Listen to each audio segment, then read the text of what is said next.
So welcome you all to this week's episode of Ducking Reality. This week I have a newer friend in the building with us, Leia Mitchell, who is a development coach with a, is that kind of how you would explain it? I would say I am a business development coach, but it's my official title that I've recently given myself. Oh, I like it. Is a integrative systems coach. See, it's still new. Integrative system coach, because I integrate systems into your life to help you be able to be more successful in the things you want to do. And that's both in personal and your business life. So Nice. Well, I would think that those go hand in hand, because you can't be, I mean, I guess we all kind of think we're good at it all, but usually you are either good with your personal life and your business life is a mess, or your business life is good and your personal life is a mess. yeah, I tend to find you can't be an entrepreneur or even an executive. You can be an entrepreneur without facing yourself. So it's really, really difficult to have it all together at all times. So yes, and the more that you can have systems that support you, the more likely you are to be successful than if you're just kind of chasing your tail and trying to do everything without a systematic approach. I don't know. That's just been my experience. Yeah. Right. And so we're going to get into that, but like, give us a little bit of who you are, where you come from, how you got into this. Oh my. This is like that question when you go to interview and they ask you, tell me a little bit about yourself. And then I'm always like, my name is. Yeah. I think that happens like in every situation. Someone's like, so what are your hobbies? And you're like, do you have hobbies? It's like being put on the spot. Right. So how I got into it is that I was looking for some advancement in a full-time job and decided that if I wasn't going to get it there, I would create it for myself. And so I've a little bit about the approach is that I have married the idea of life coaching with the operations part of business, and putting those two things together helps us to work through the things that help people, that block people from being able to be where they want to be, as well as how are you showing up in your business in terms of how you are structuring the operational part. And we marry those two things together. So I think I've been a life coach probably my whole life, whether I was certified or not. I distinctly remember one time I was on a plane. I was 12 years old, and this woman was telling me her whole life story. And when we got off the plane, my mom was like, was she really just talking to you the whole flight? And I was like, yeah, she was telling me all these things about her life. It was very weird that this random woman was telling me, but I think I just have that vibe. People want to tell me about what's going on in their life. And so I have used that as part of the way that I connect with people. And then I decided in 2020, everybody's life kind of came to a halt. I was like, I'm going to go ahead and get certified in this as something to do during all of this downtime. And then I launched my business from there. That's a great use of COVID time. Yeah. I was like, I'm going to learn. Yeah. What else can I do? Besides learning and delivering groceries. That's the other. Oh. I was like, when I need to get out of the house, I can. Yeah. So yes, your question. Sorry.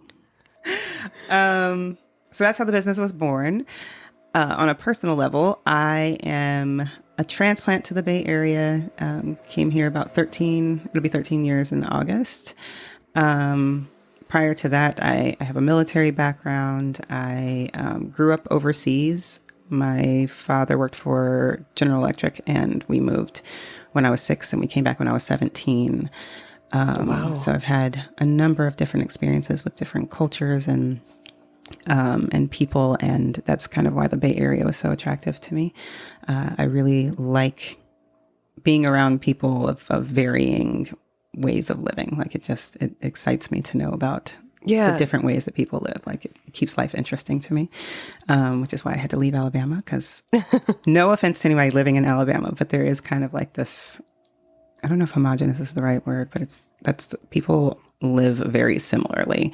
It feels like, or at least it felt like at that time. And I needed to be somewhere where there was more, plus the water. Being close to water is very, very important to me.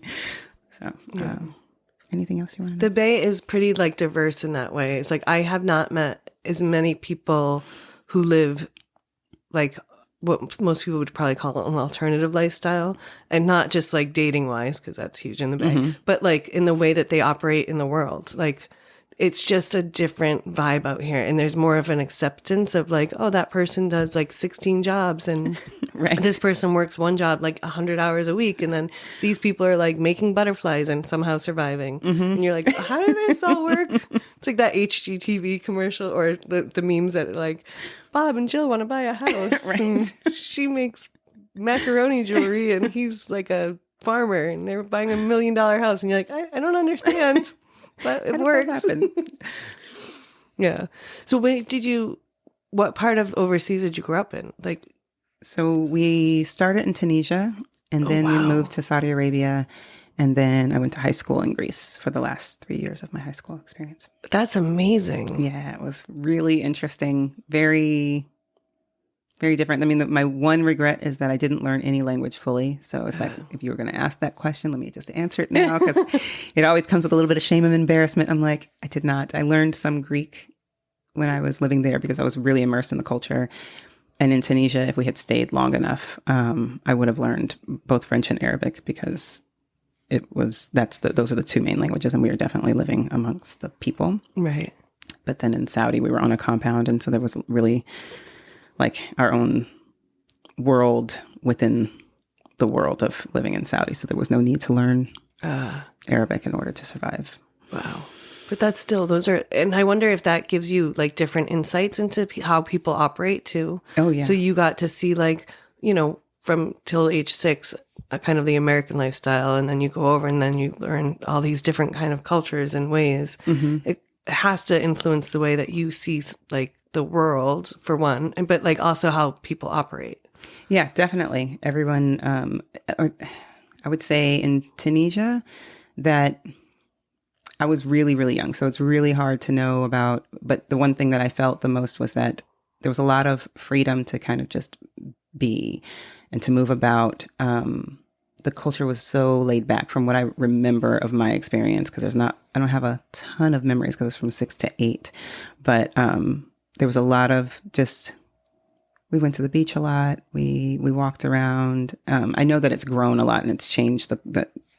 I have some friends that are teachers there, and it looks very different now. And so I don't know what the experience would be like today, but at that time it was just a very laid back experience. And then in Saudi, what was interesting is that I wasn't so much interacting with the Saudi people, but our school was an international school. So it was filled with people from all over the world. And that gave me a lot of insight. And we had to learn how to be together, how to have different religions, different cultures, different ways of experiencing life, and to accept that and to be really, what's the word I'm looking for?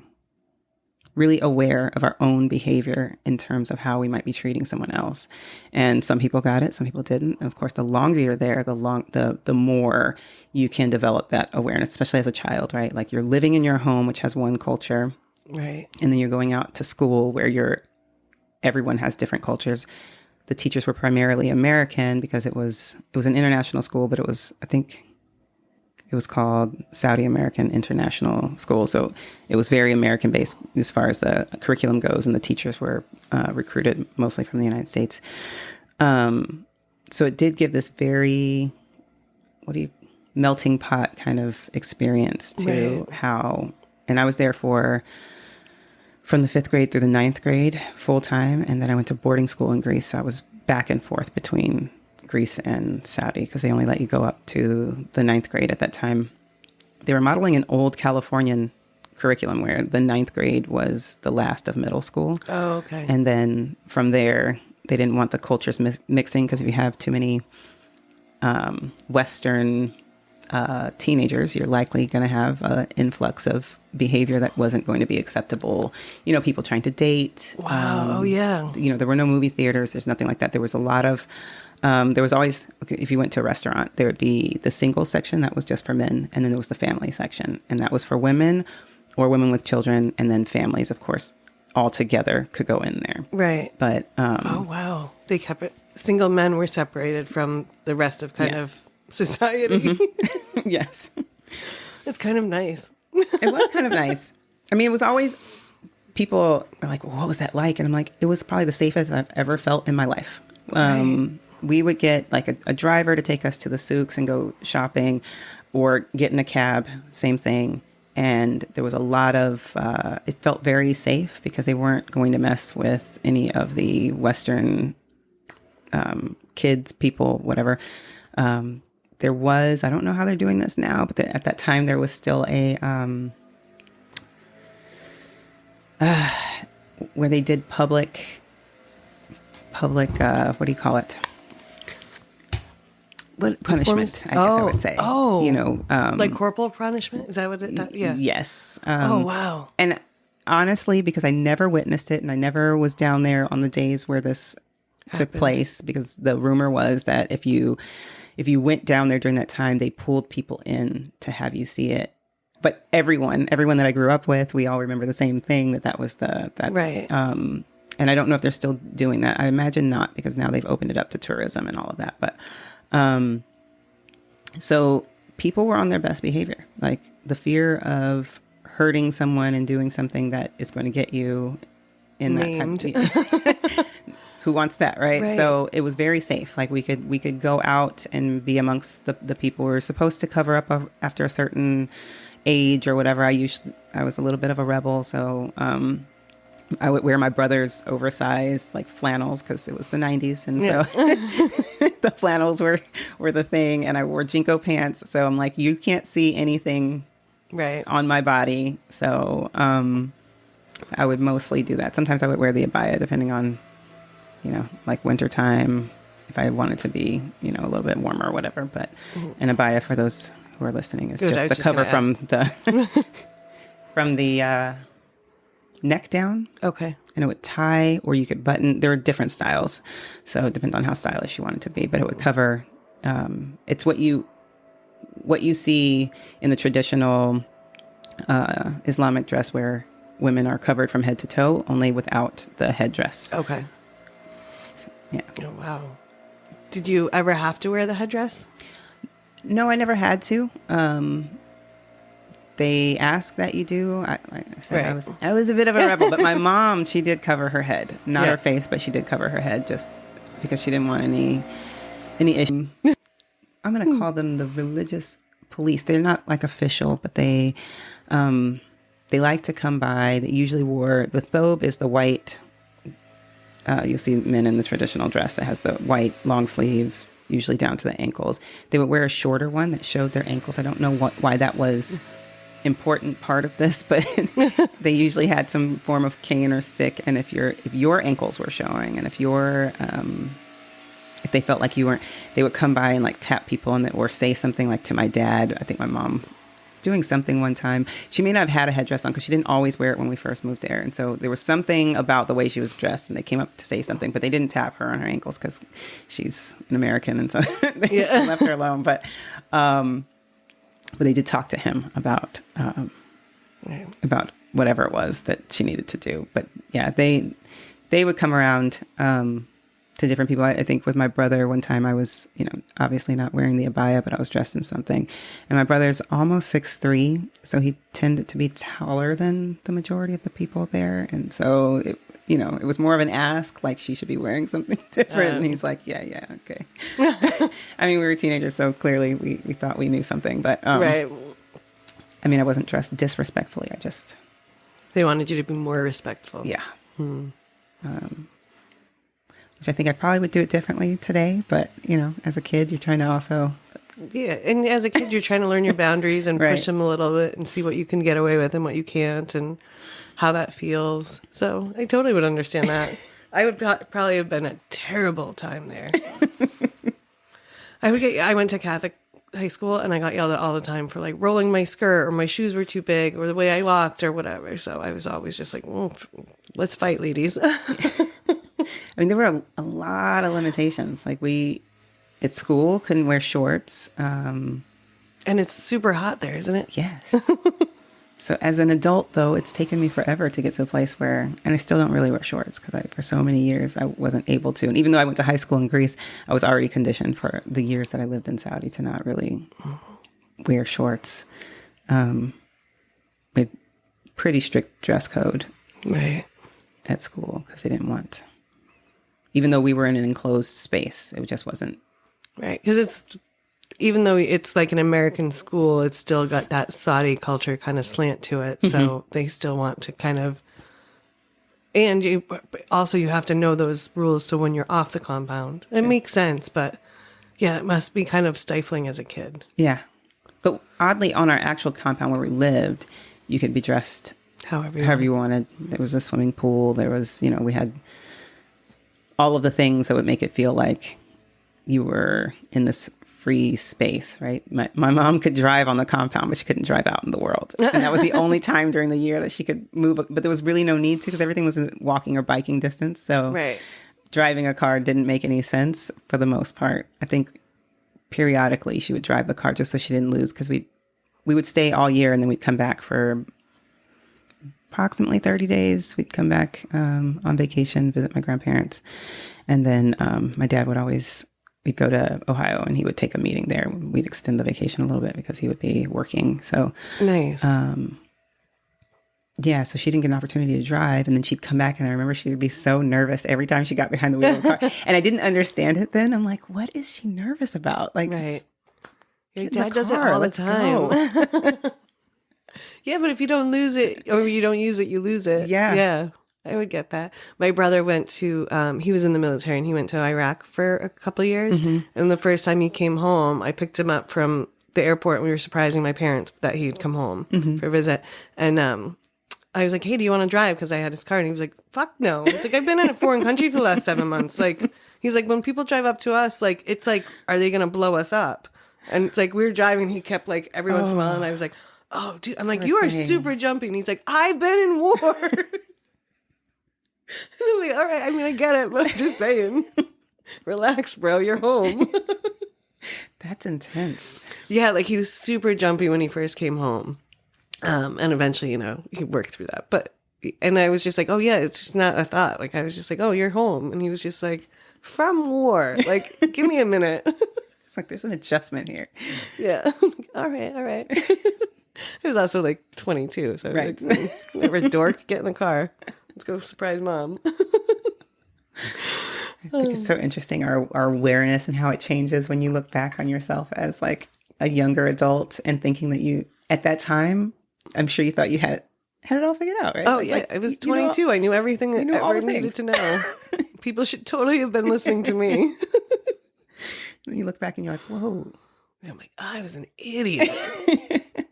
Dude, you should not have been talking to me about all that stuff. Go to a professional. So crazy. But it's one of those things that like when you see someone that you've grown up with, like to know that now he was this like man who did all of these things and had saved lives and had like done things like, no, you're still my brother who's a dork and doesn't know how to clean the bathroom. Like, like, oh no, he's kind of a superhero. Oh, great. Now people I'm like, oh, that's just going to go right to his head. Like, I have to live with that. Yeah. Like, you guys don't know what it used to be like. But then you go up and realize, like, oh, God, that was terrible time for him. And, like, he could have used a little more love, but sorry. And also, I was there, so I did. I kept it real for you. Right. So what was boarding school like in Greece? Well, boarding school to me has always been like a fascination. Because to me, it always feels like something either really, really rich kids did, or basically only rich kids did, or unless you were like a terrible kid and went to like a military, like kind of boarding school. And those were the only two options in my brain. That is funny and also very common. Like that's the reaction that people, what? So it wasn't because I was bad, although, maybe. No, because we just couldn't go to school any further. So my parents had to make a decision, like either we leave Saudi Arabia, right, which comes with its own perks. There's like extra money, all the different things that you get from being there. Or we send our kids to boarding school. Like these are the choices, right? And some people, but it was a rare occurrence to send somebody back to family members wherever they were from, right, and go to school while living with a family member. But that's a lot to put on your family to ask them to take my kid for the next 3 years, right? Finish raising them for me. So boarding school for me was very different. I'll just give an example because my sister's the easiest one. So when we first moved to Saudi, she went to boarding school, and she went in Switzerland, and her school was a true boarding school. So it's what you would see on TV. So it was like, you know, she had the dorms, and then there was the school, and they had a few day students that went to school there, but for the most part, everyone was living there. Living there, yeah. Mine was the opposite. Okay. So we lived in a seaside hotel, very old. Think whatever movie you can think of that has like a either Italian or Greek hotels that are by the seaside that are super old. So it was like nothing special. It was like a motel with a beautiful view. Pretty much, yes. Okay. Rickety old elevator that we used to get stuck in on a regular basis. It made me hate elevators. And we had our school rented out the second and third floor of the hotel for the students. I think at our peak, there was a total of 12 of us, maybe 13. And that was my first year. Then the second year, we dwindled down to about, I want to say 8. And then the third year, they decided to close the boarding. So this is my senior year. They decided to close the boarding unit. And so the options were to either leave school or to find an adult proxy who could live with us. And the school was they were great about helping us find someone. So we found this lady, and that's a whole other story we can get into. You had like what was her? I was just going to say Mrs. Roper, but that was not her name. I was thinking of The Facts of Life? Yes. Yeah, wasn't that her name though? No. No, that wasn't her name. Mrs. Roper, I think, is from Three's Company. Oh. Right? I I don't know. Oh, well. All right. Keep going. So it was very interesting. So living in a hotel, we didn't have a lot of oversight. There were teachers that lived there with us that were supposed to be watching over us. And they did their job as much as they could do their job, which is to come by, make sure we had like specific study hours after dinner. We were in and out of each other's rooms, supposedly studying together and all of that good stuff. Because there were so few of us, and we were such a tight crew because it's hard not to be. Right. Even people you didn't like, they became like siblings very quickly because we're all just living together. And if you had nothing to do on the weekend, then you're stuck with each other. Right. And we lived about 45 minutes outside of Athens. So going into town on the weekends, like getting back home was the hard part. There was a bus that ran regularly up until a certain point, and then getting back home, a lot of times the cabs didn't want to go all the way out. Yes, and then it was double tariff, so they were charging us more. It was a whole thing. So a lot of the times we would try to find a friend that we could check out to and stay at their house for the weekend. But when you didn't have that and you were stuck in, whoever was there with you was who was there with you, and that's going to be your friend for the weekend. So we had one room that we used as like a TV room where there was just like sofas and stuff that were set up for us, and we could watch whatever it was on VHS. So, and we'd have to go to like this little movie store that was in the town over and pick out the movies, whatever. And that was all paid for by the dorm. It was cold most of the time for the beaches, and the beaches were very rocky in the area that we were. And it was funny because, so we only rented out the second and third floor. The rest of the hotel, which I don't remember how many floors there were, was still available. So during a certain season when it was still cold, like the early spring, it was still cold to us. Like, we're not getting in the water. We're not getting in the pool. We're not doing any of those things. Right. It would always be Russian people that would come trying to get a break from how cold it was where they were. And they would fill the hotel. All of a sudden, we'd have all of these people there with us, and they would be outside swimming, and they'd be doing all this. And we're like, these kids that lived there, and like the dining area was rented out to us during certain times. They would come by. It was a very strange experience to see these people, and they're staring at us like, what is going on here? And we're looking at them like, we live here. Right. Oh, wow. So that's wild. Mm-hmm. And to only have like a dozen kids that you're going to school with. Yeah. Well, living with. That we were living with, yeah. The school had far more people at the school at that point because the military had withdrawn from Greece. I don't know how many years before I got there, but our military, the United States, didn't have any there was no base, there was nothing there, okay. which was the purpose of the school existing. So it was primarily filled with Greek students. And it was from K through, no, it was pre-K through the 12th grade, Oh, wow. the entire school. And it was, so it was pre-K, I think about 1,200 students from pre-K through the 12th grade. So it was very small as well. Everybody knew everybody. Our friend groups, my brother's 18 months older than me. So we were in a different grade until he messed up. And so then we ended up in the same grade. And and so all of our friend group, was the same because it was just such a tiny school. And everyone, I mean, we knew the kids in the middle school who we wouldn't normally have known in regular life. But because their school, their primary building sat right next to ours. And there was like a little space in between it. Everyone commingled. Yeah. I knew everyone. So wow. Yeah, in my brain, you're on like this beautiful coast and it's warm all the time and you're swimming and you know what I mean? Like that's just when I hear Greece and boarding school, it's like not Harry Potter, but like close. Yeah, no, we definitely weren't swimming all the time, but we did do things which, I think was cool. Like the senior skip days, all the seniors would go to an island, right? They'd pick like the spaces they wanted to go to and whatever. And of course, because I was in the dorm with seniors, I'm like, of course I'm taking senior skip days and I'm a sophomore. So, Of course I'm not going to miss that trip to the island. Every year I took the senior skip days, even though I was not supposed to.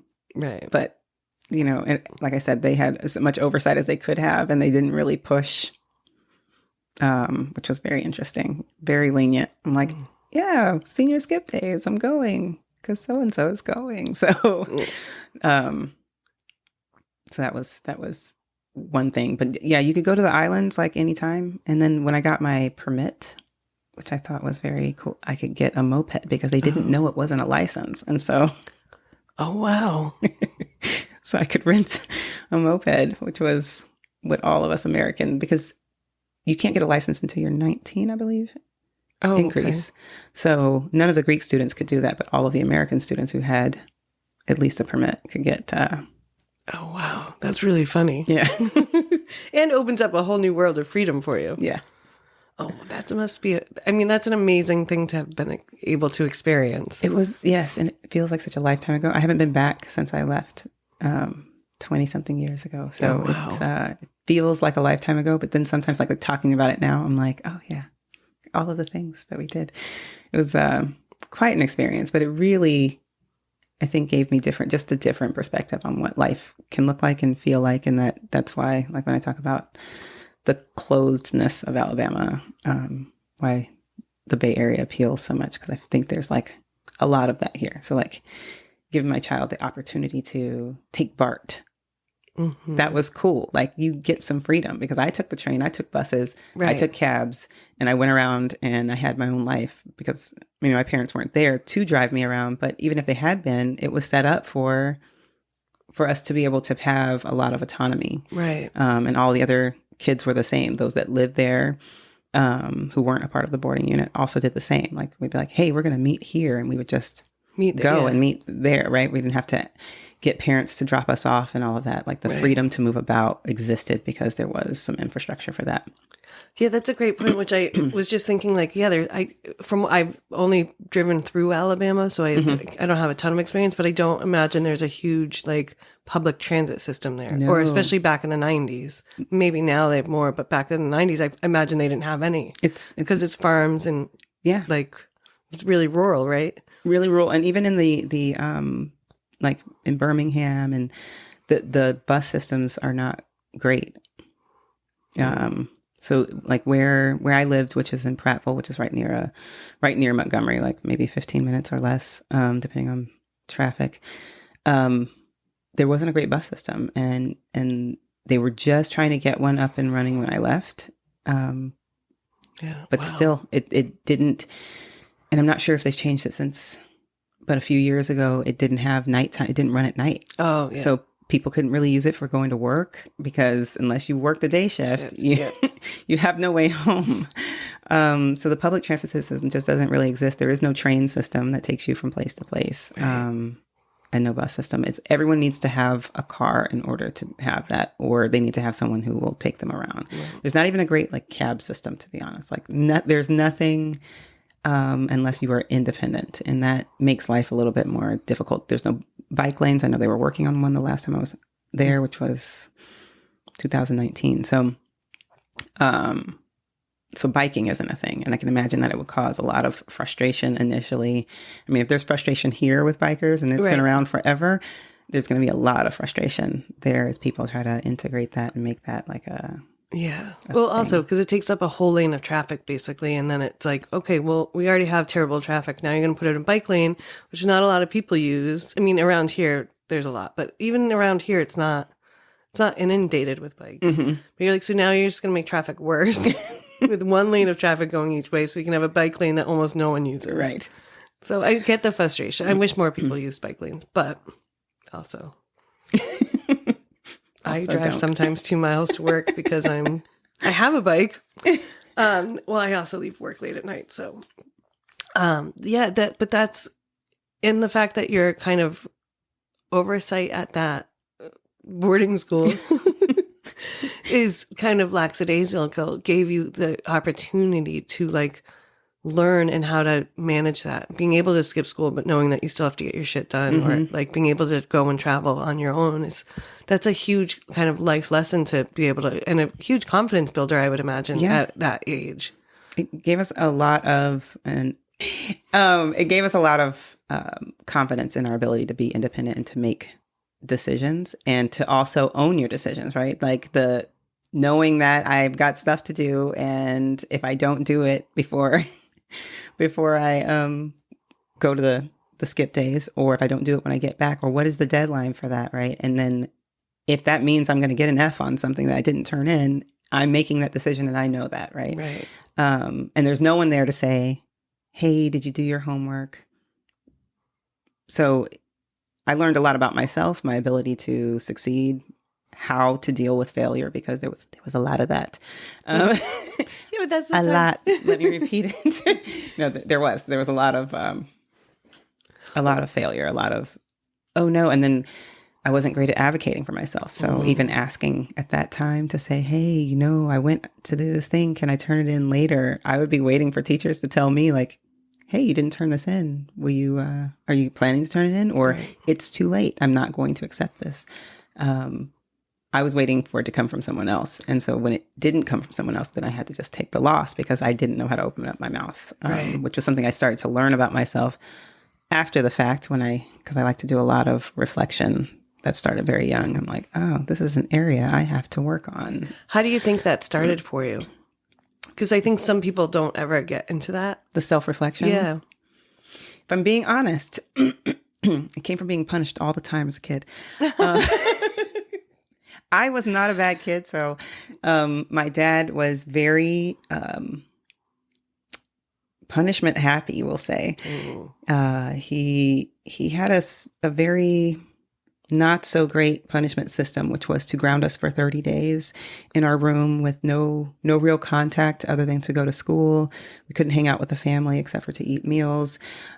He put you in solitary? Pretty much. It was like a prison. Wow. So spending all of that time alone, there's not a whole lot you can do. There was no phones. We weren't on social media. There was no social media. There was no social media, right? Like there's no contact. There was no Even the internet wasn't a thing. I had a computer that had a word processor on it.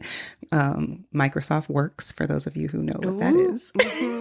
I would make mine highlight everything in blue because that was about the coolest thing that you could do on it. And I kept a journal on that computer. And I did a lot of typing. I sing, and so I naturally like to write. That is a part of my nature, is wanting to write.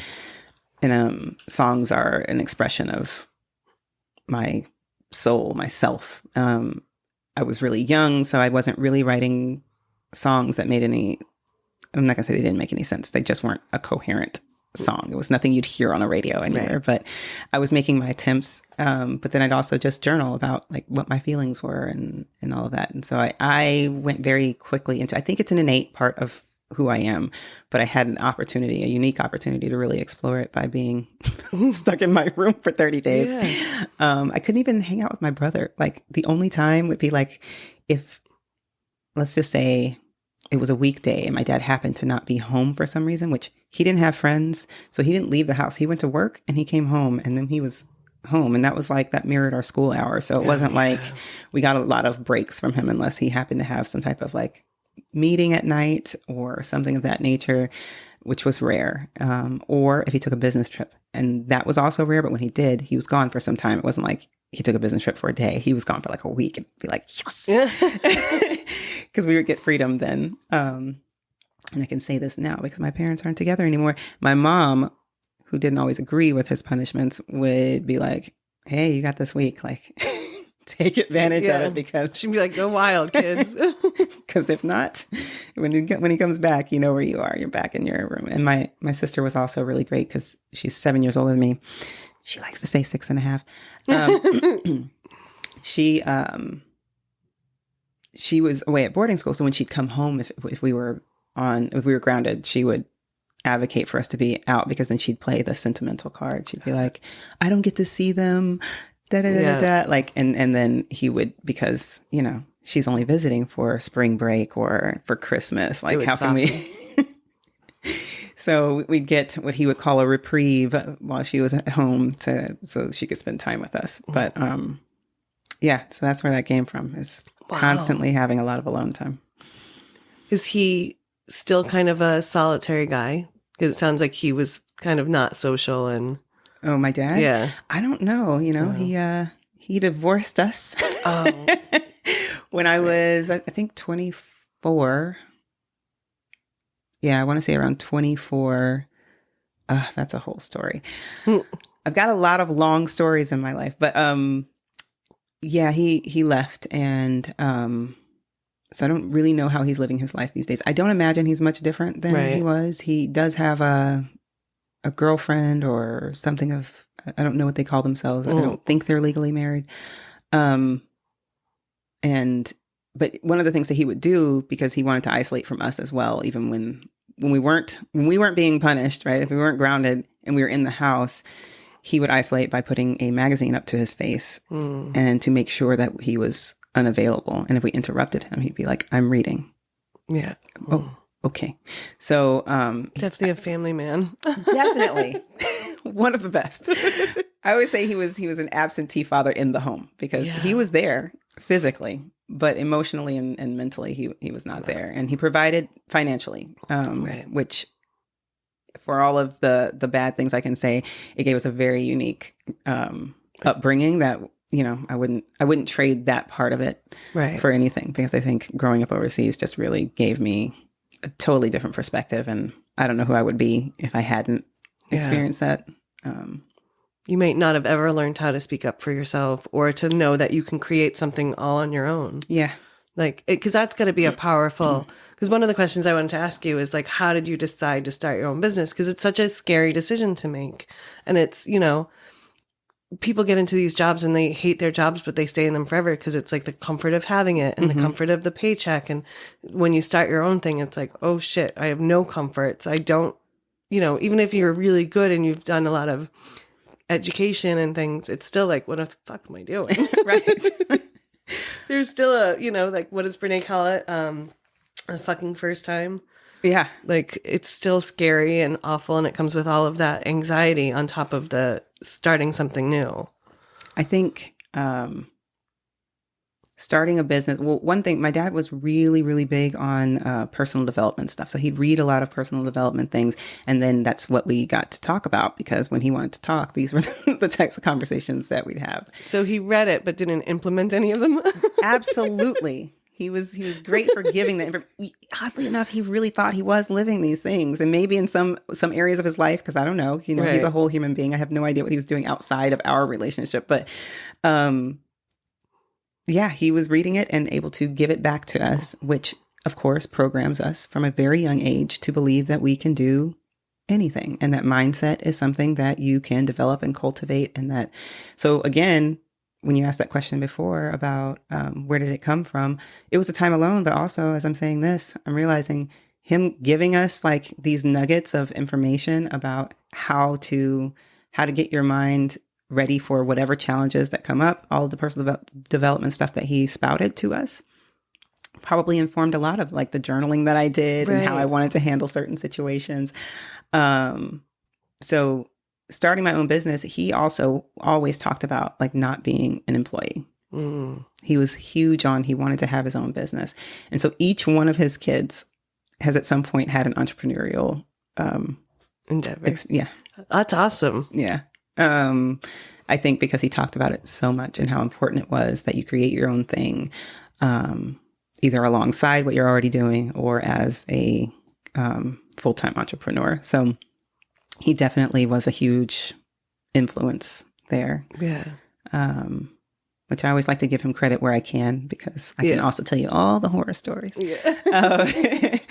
But so that was part of the influence, and the motivation to do it is that, you know, I was one of those people who sat around not liking my job, not liking a lot of the aspects of my job and the bureaucracy that comes with working for other people and organizations that have certain rules or culture that should probably shift, but you alone are not going to be the one person who makes that culture shift. And so if you're not getting what you want, in my mind, it's how do you create what you want? If I can't get the income that I need, I can either go work for someone else as a second job, right? Or I can figure out how to make it on my own. So at least I can make it on my terms, and create a schedule that doesn't bog me down and make me feel overwhelmed.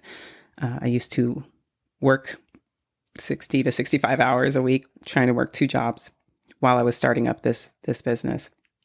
And so that was a good indicator that I was, you know, swinging too far to one side, overwhelming myself with work and not feeling like I was valuable outside of what I could produce. And so, you know, I had to swing it back the other way. But having my own business does give me that autonomy, and which I think has been kind of a theme as we were talking. Like autonomy has been a part of what my life story is. And I think that also is a huge part of why I would want to have my own business, is that I do like that feeling of autonomy, making my own decisions. And it's also a creative endeavor to own your own business. Right. Like there's a lot of creativity that goes into how you structure it, what pieces. So for me, like bringing over what pieces of the work that I know how to do, that I've been doing for a long time, do I want to bring into this? And what pieces are like, I don't like it, or I don't think it's one of my strong suits. Like just because I can do it, is it something I should be doing? Is it something I want to, you know, put on the back burner and eventually bring somebody in that is good at that and actually loves it? And so there's a lot of pieces that you can put together. And I like that too. I like problem solving. So it's a creative endeavor of like this puzzle and trying to put it together in a right way that feels good to you. Nice. Yeah. I imagine like some of your like drive for autonomy is also that you had so much freedom at a young age, like to be in boarding school and to be able to like travel and take those days off and learn your lessons kind of maybe the hard way, but like, but like, so it gives you like that confidence and the drive to be able to be like, well, I can do this because I've done it. And like you have all of the data to back it up. Yeah. But I do find it funny that you came like with your dad, you were in such like a kind of militaristic like dictatorship, and then you got all this freedom, and then when did you go into the military? Because like that seems like a really left turn from where you were probably headed. I went to the military when I was 18. I graduated when I was 17, and then I was going to the University of Alabama, which, as we have heard, I am not a huge fan of Alabama, right? And so when I got there, it was a culture shock from everything that I had known. And I probably should have taken a year off. That was not an option. My dad was like, you either go to school or you get a job. But it wasn't get a job and you live at home. It was you get a job and you get out. So it was like, oh, I'll go to school then. Right. So in that environment, I was not thriving. I was drinking all the time. I stopped going to class. I had classes, but I was not going to them because none of it felt right to me. Like I should have had some time to acclimate to, I'm in a new place.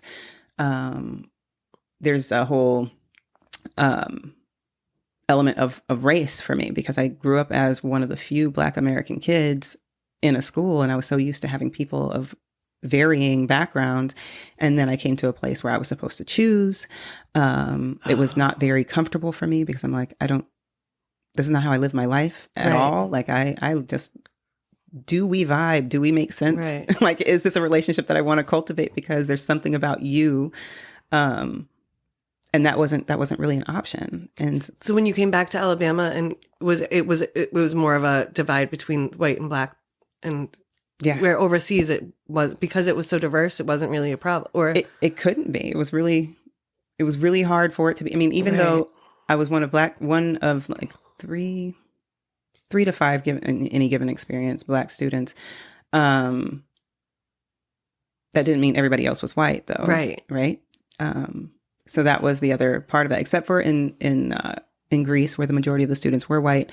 It just wasn't an issue. Like if I was going to not associate with the white students, it would have been me and my brother just hanging out. So, nobody wants that. No. But it's nice to know, or like it's nice to hear that when you were in Greece, and even if it was mostly like white Greek kids, that there wasn't still that feeling that you would get here in America. Oh yeah, no, like it was total acceptance. It just wasn't even an issue. It wasn't even a topic of conversation.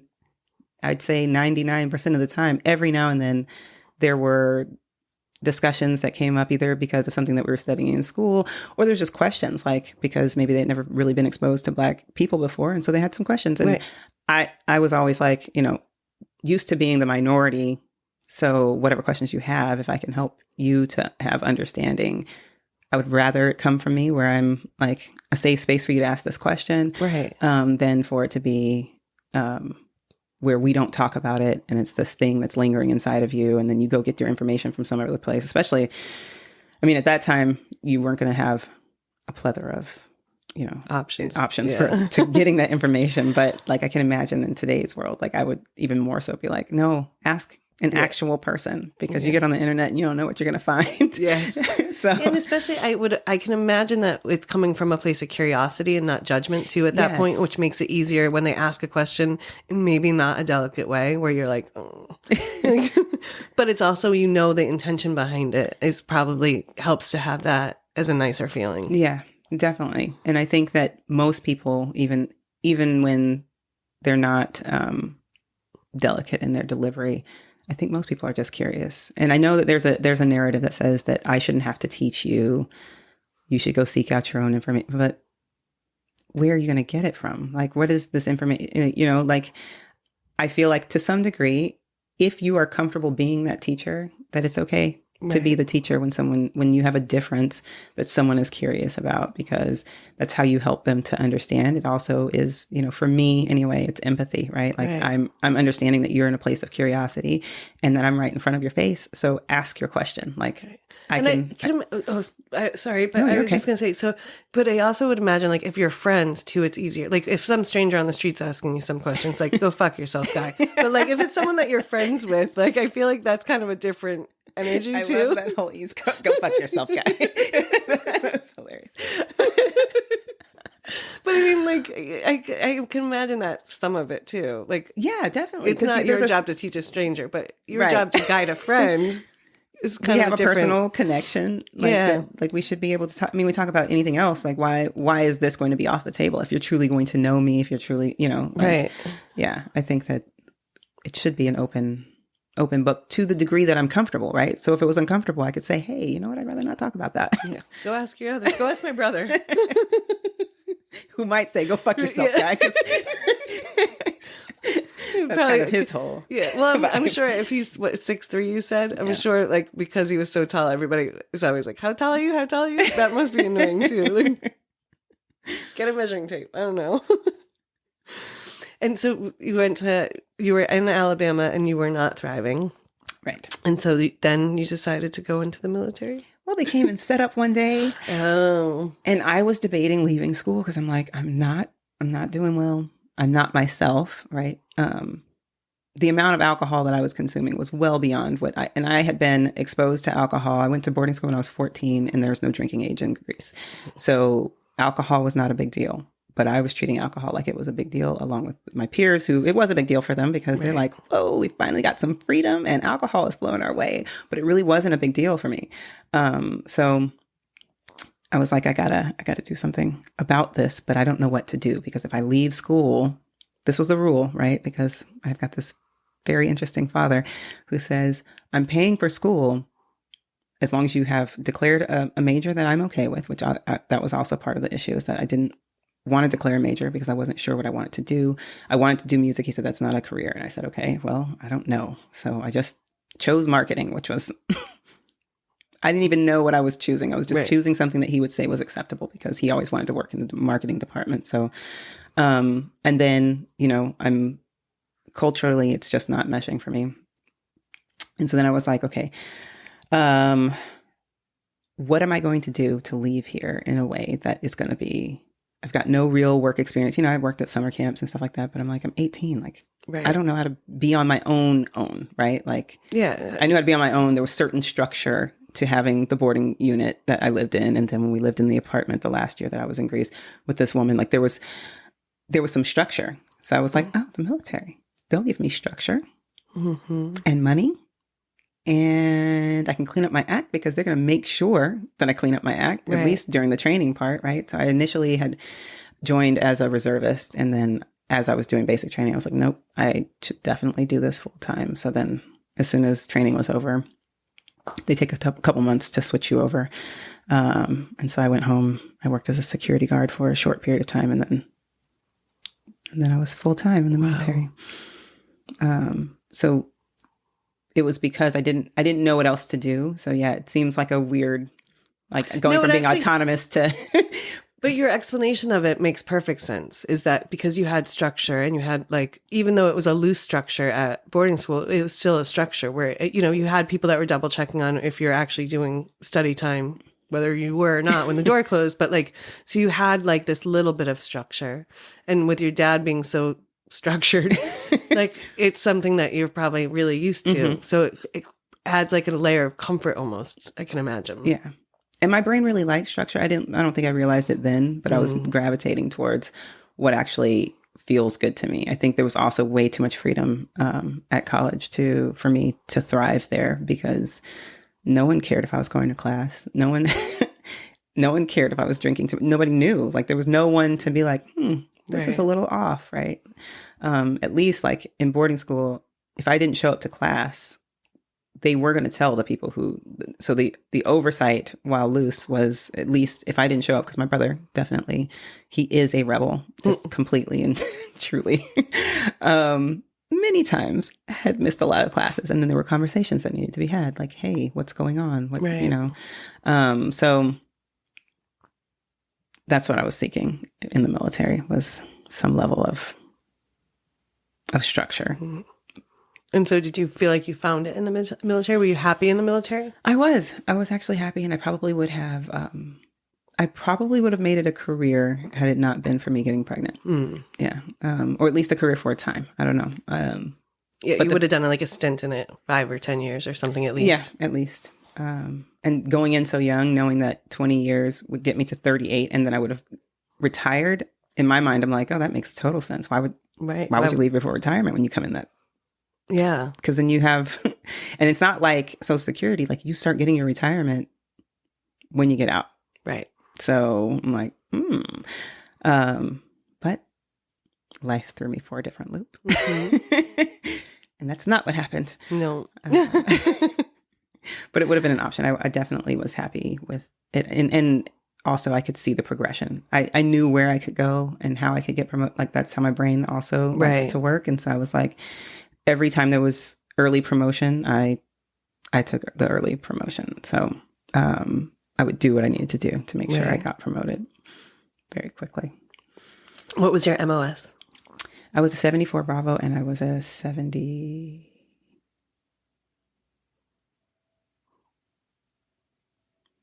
Don't remember the other one. See, that's how long it's been. Yeah.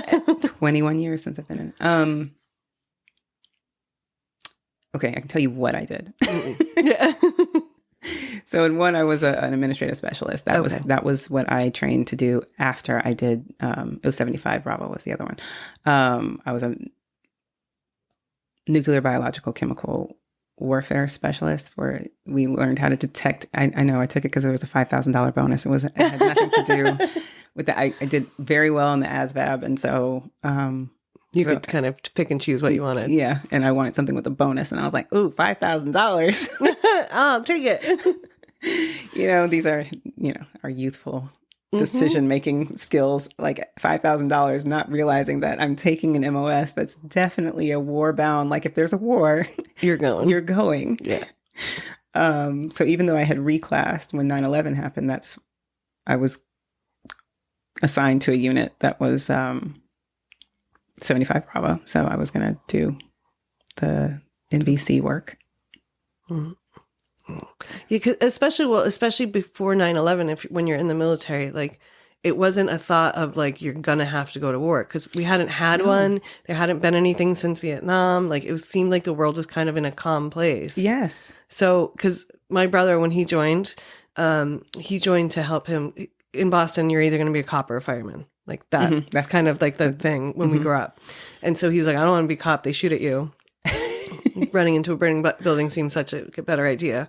And he needed to have service because in Boston affirmative action, as a white kid, he needed extra points in order to be even valuable on the list. Mm-hmm.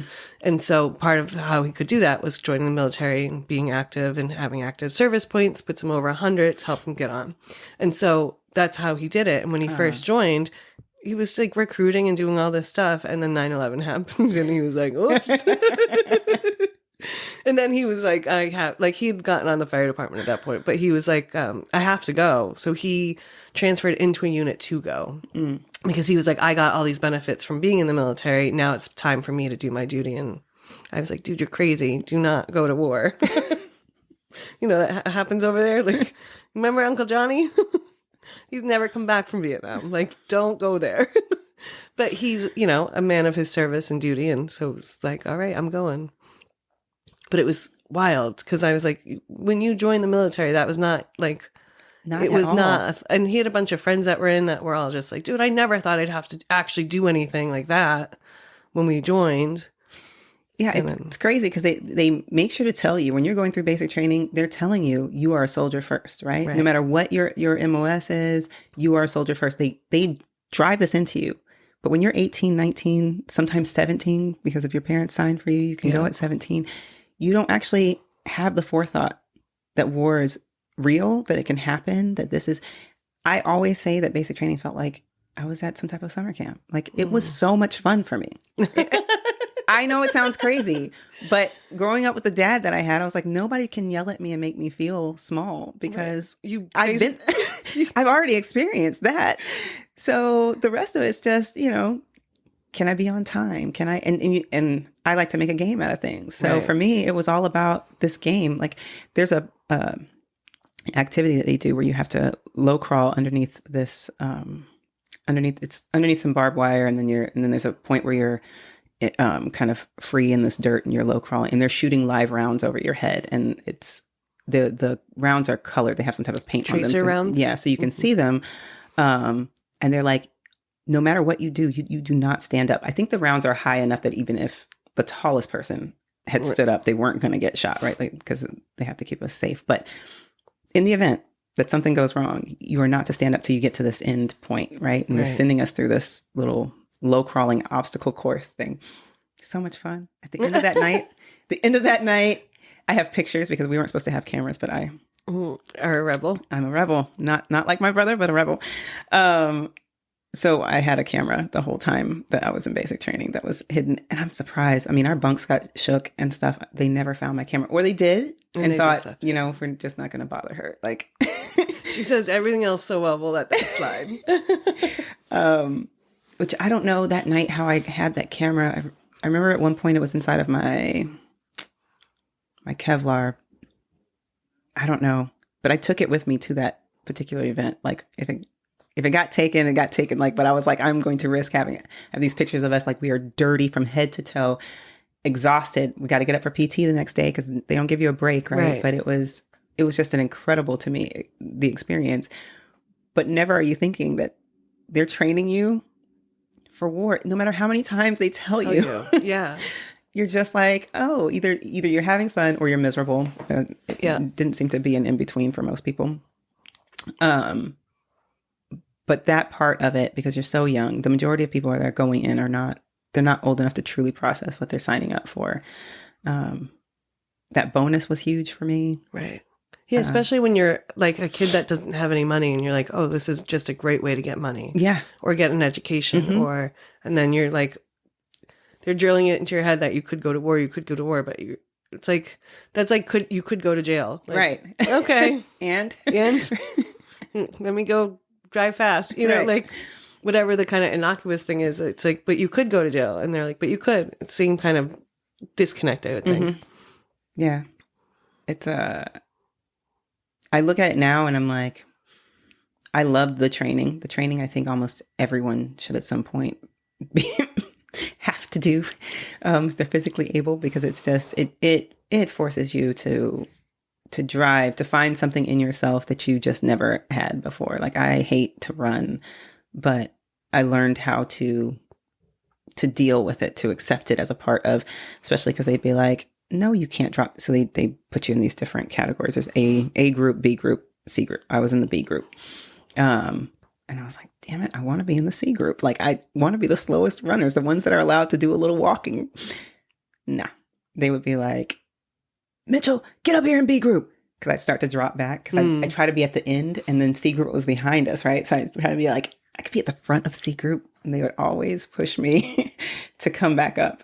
And, you just have to find your mental fortitude when you're there. So it teaches you a lot about yourself. And I always say, like, I have some cousins and I'm like, I wish they had just followed the family tradition. Like, just for that part, go into the military, because they needed to learn how to push themselves, how to find that grit inside of them. And maybe they maybe they would have gone there, been miserable, and been the type of people that were like, I can't do this. I want to get out. Or washed out or. Yeah.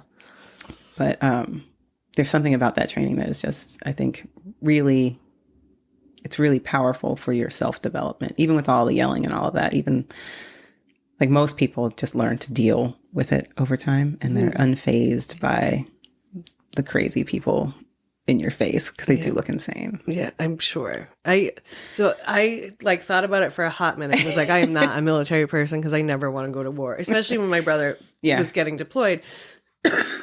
Excuse me. I was in my early 20s. I mean, I was 21. And so, but most of my uncles had served. So I grew up with those guys. Like, one of my uncles was in Vietnam, and I think he had 3 Purple Hearts, and was paralyzed. So when he came back from Nam, he never walked again. My other uncle served he was in the Marines, and then he got out of the Marines and went into the Army, which was like always a point of contention with his brother that was a Marine. And then another one was in the military for a little while, but he went AWOL so many times they stopped coming to look for him. Oh. He was a fantastic guy, but just a wackadoo. And I say that with all the love.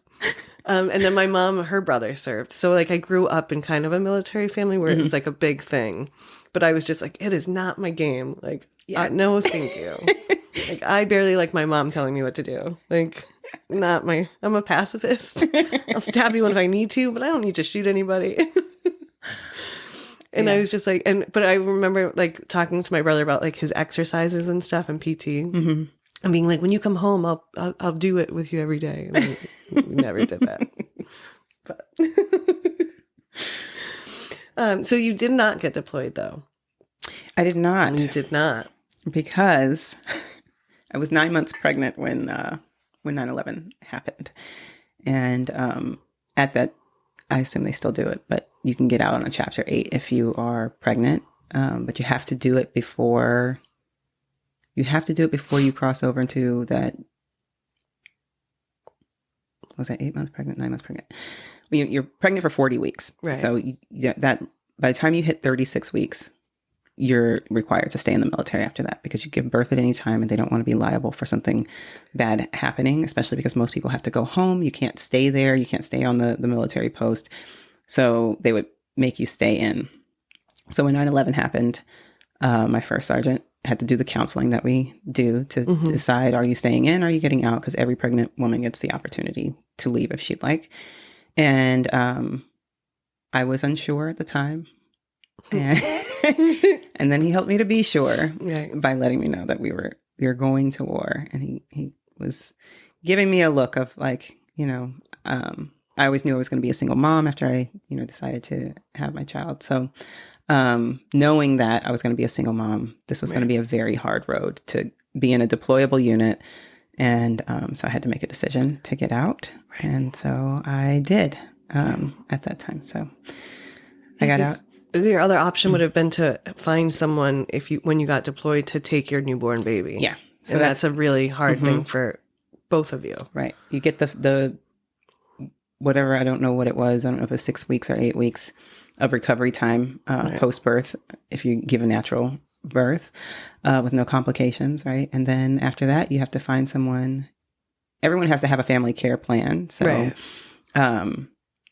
that's married people, single people, that doesn't matter. But if you are married and not both of you are in the military, then your family care plan can look very different, right? Your spouse would be the one who is and you're like, okay, well, that makes sense. They're going to be home with their parent, right? For me, that would have been very different. And then on top of it, I wasn't in the same state with my parents. So if I made them guardians, the guardians, then they have to come and get my baby. And depending on how quickly you're deploying, you don't always have time to be the person who transfers over. So you have to have the short-term care plan, which means you have to have someone that you trust to have your baby for a week or 2, a month, however long it takes for them to coordinate with your parents or whoever the guardian that you've appointed is to come and get your baby or meet halfway or whatever the plan is, right? Like I have no say in that because I'm deployed. Right. So, and you may or may not even have a phone that you can use. Right. And that was a very scary, I just moved to Louisiana when I was 4 months pregnant. So I didn't know anyone there. I didn't trust anyone there. Especially with someone as precious as as my baby. Like I had there was a guy, a sergeant, who was in my platoon, and he was like, my wife, she's great with our kids. She talked to me. She's like, just, she was trying to tell me, this is before, we had the whole counseling thing. She's like, you could just stay in. Like, there's no need for you to get out. I would definitely be willing. And I'm like, why do you guys so want my baby so badly? Like, this is. Yeah, you're like, do you get paid to take my baby? I was 20, and it felt very weird that they were just like, I get it now that they were just very much a military family, and they were being that supportive entity. And in hindsight, I really appreciate it. But at that time, I'm like, I'm 20, I'm pregnant, I don't trust anyone. I just got here. This feels weird to me that you guys are pressuring me for my child. And so the whole thing, just that whole, like, had I stayed in South Carolina, there were enough people around where it might have been okay. I might have had someone there that I was like, I had one sergeant there that I really loved. Everybody thought we were related because we looked alike. And I could have trusted her. I loved her parenting style with her own kids, but me leaving, I'm like, I'm in this new place, and it just wouldn't have worked for me mentally. You're going to send me over to war, and I'm worried about what's happening, and I don't have regular contact. And then I'm like, also, he was going to grow up without me. Right. Like, I don't know how long I'm going to be deployed for. Like, I could come back and he's 2 and he's like, who the hell are you? That was a reality too in my mind. Like, I have to win you over. Right. You're more attached to my mom than you are to me. Like, all of that type of stuff was in my head. And I'm like, you're getting solitary from grandpa. Like, at 6 months old, it's like, you didn't know that. He said, if you cried one more time. That's a really hard decision though to make. Yeah, it was. It's got as a 20-year-old when you're overwhelmed, and now you have this whole other life that you have to like think for and think through, and that's a lot. It's heavy. Yeah, it was a lot, and I didn't really know what I was doing. Right. I was 20. I was at 3 weeks after I turned 21, so I was pregnant with him when I turned 21. And then 3 weeks after, then I gave birth. So it was like, I'm just growing up myself and I'm bringing another person into the world. So I didn't have any real information on what this looks like. Because it's not like I had been around.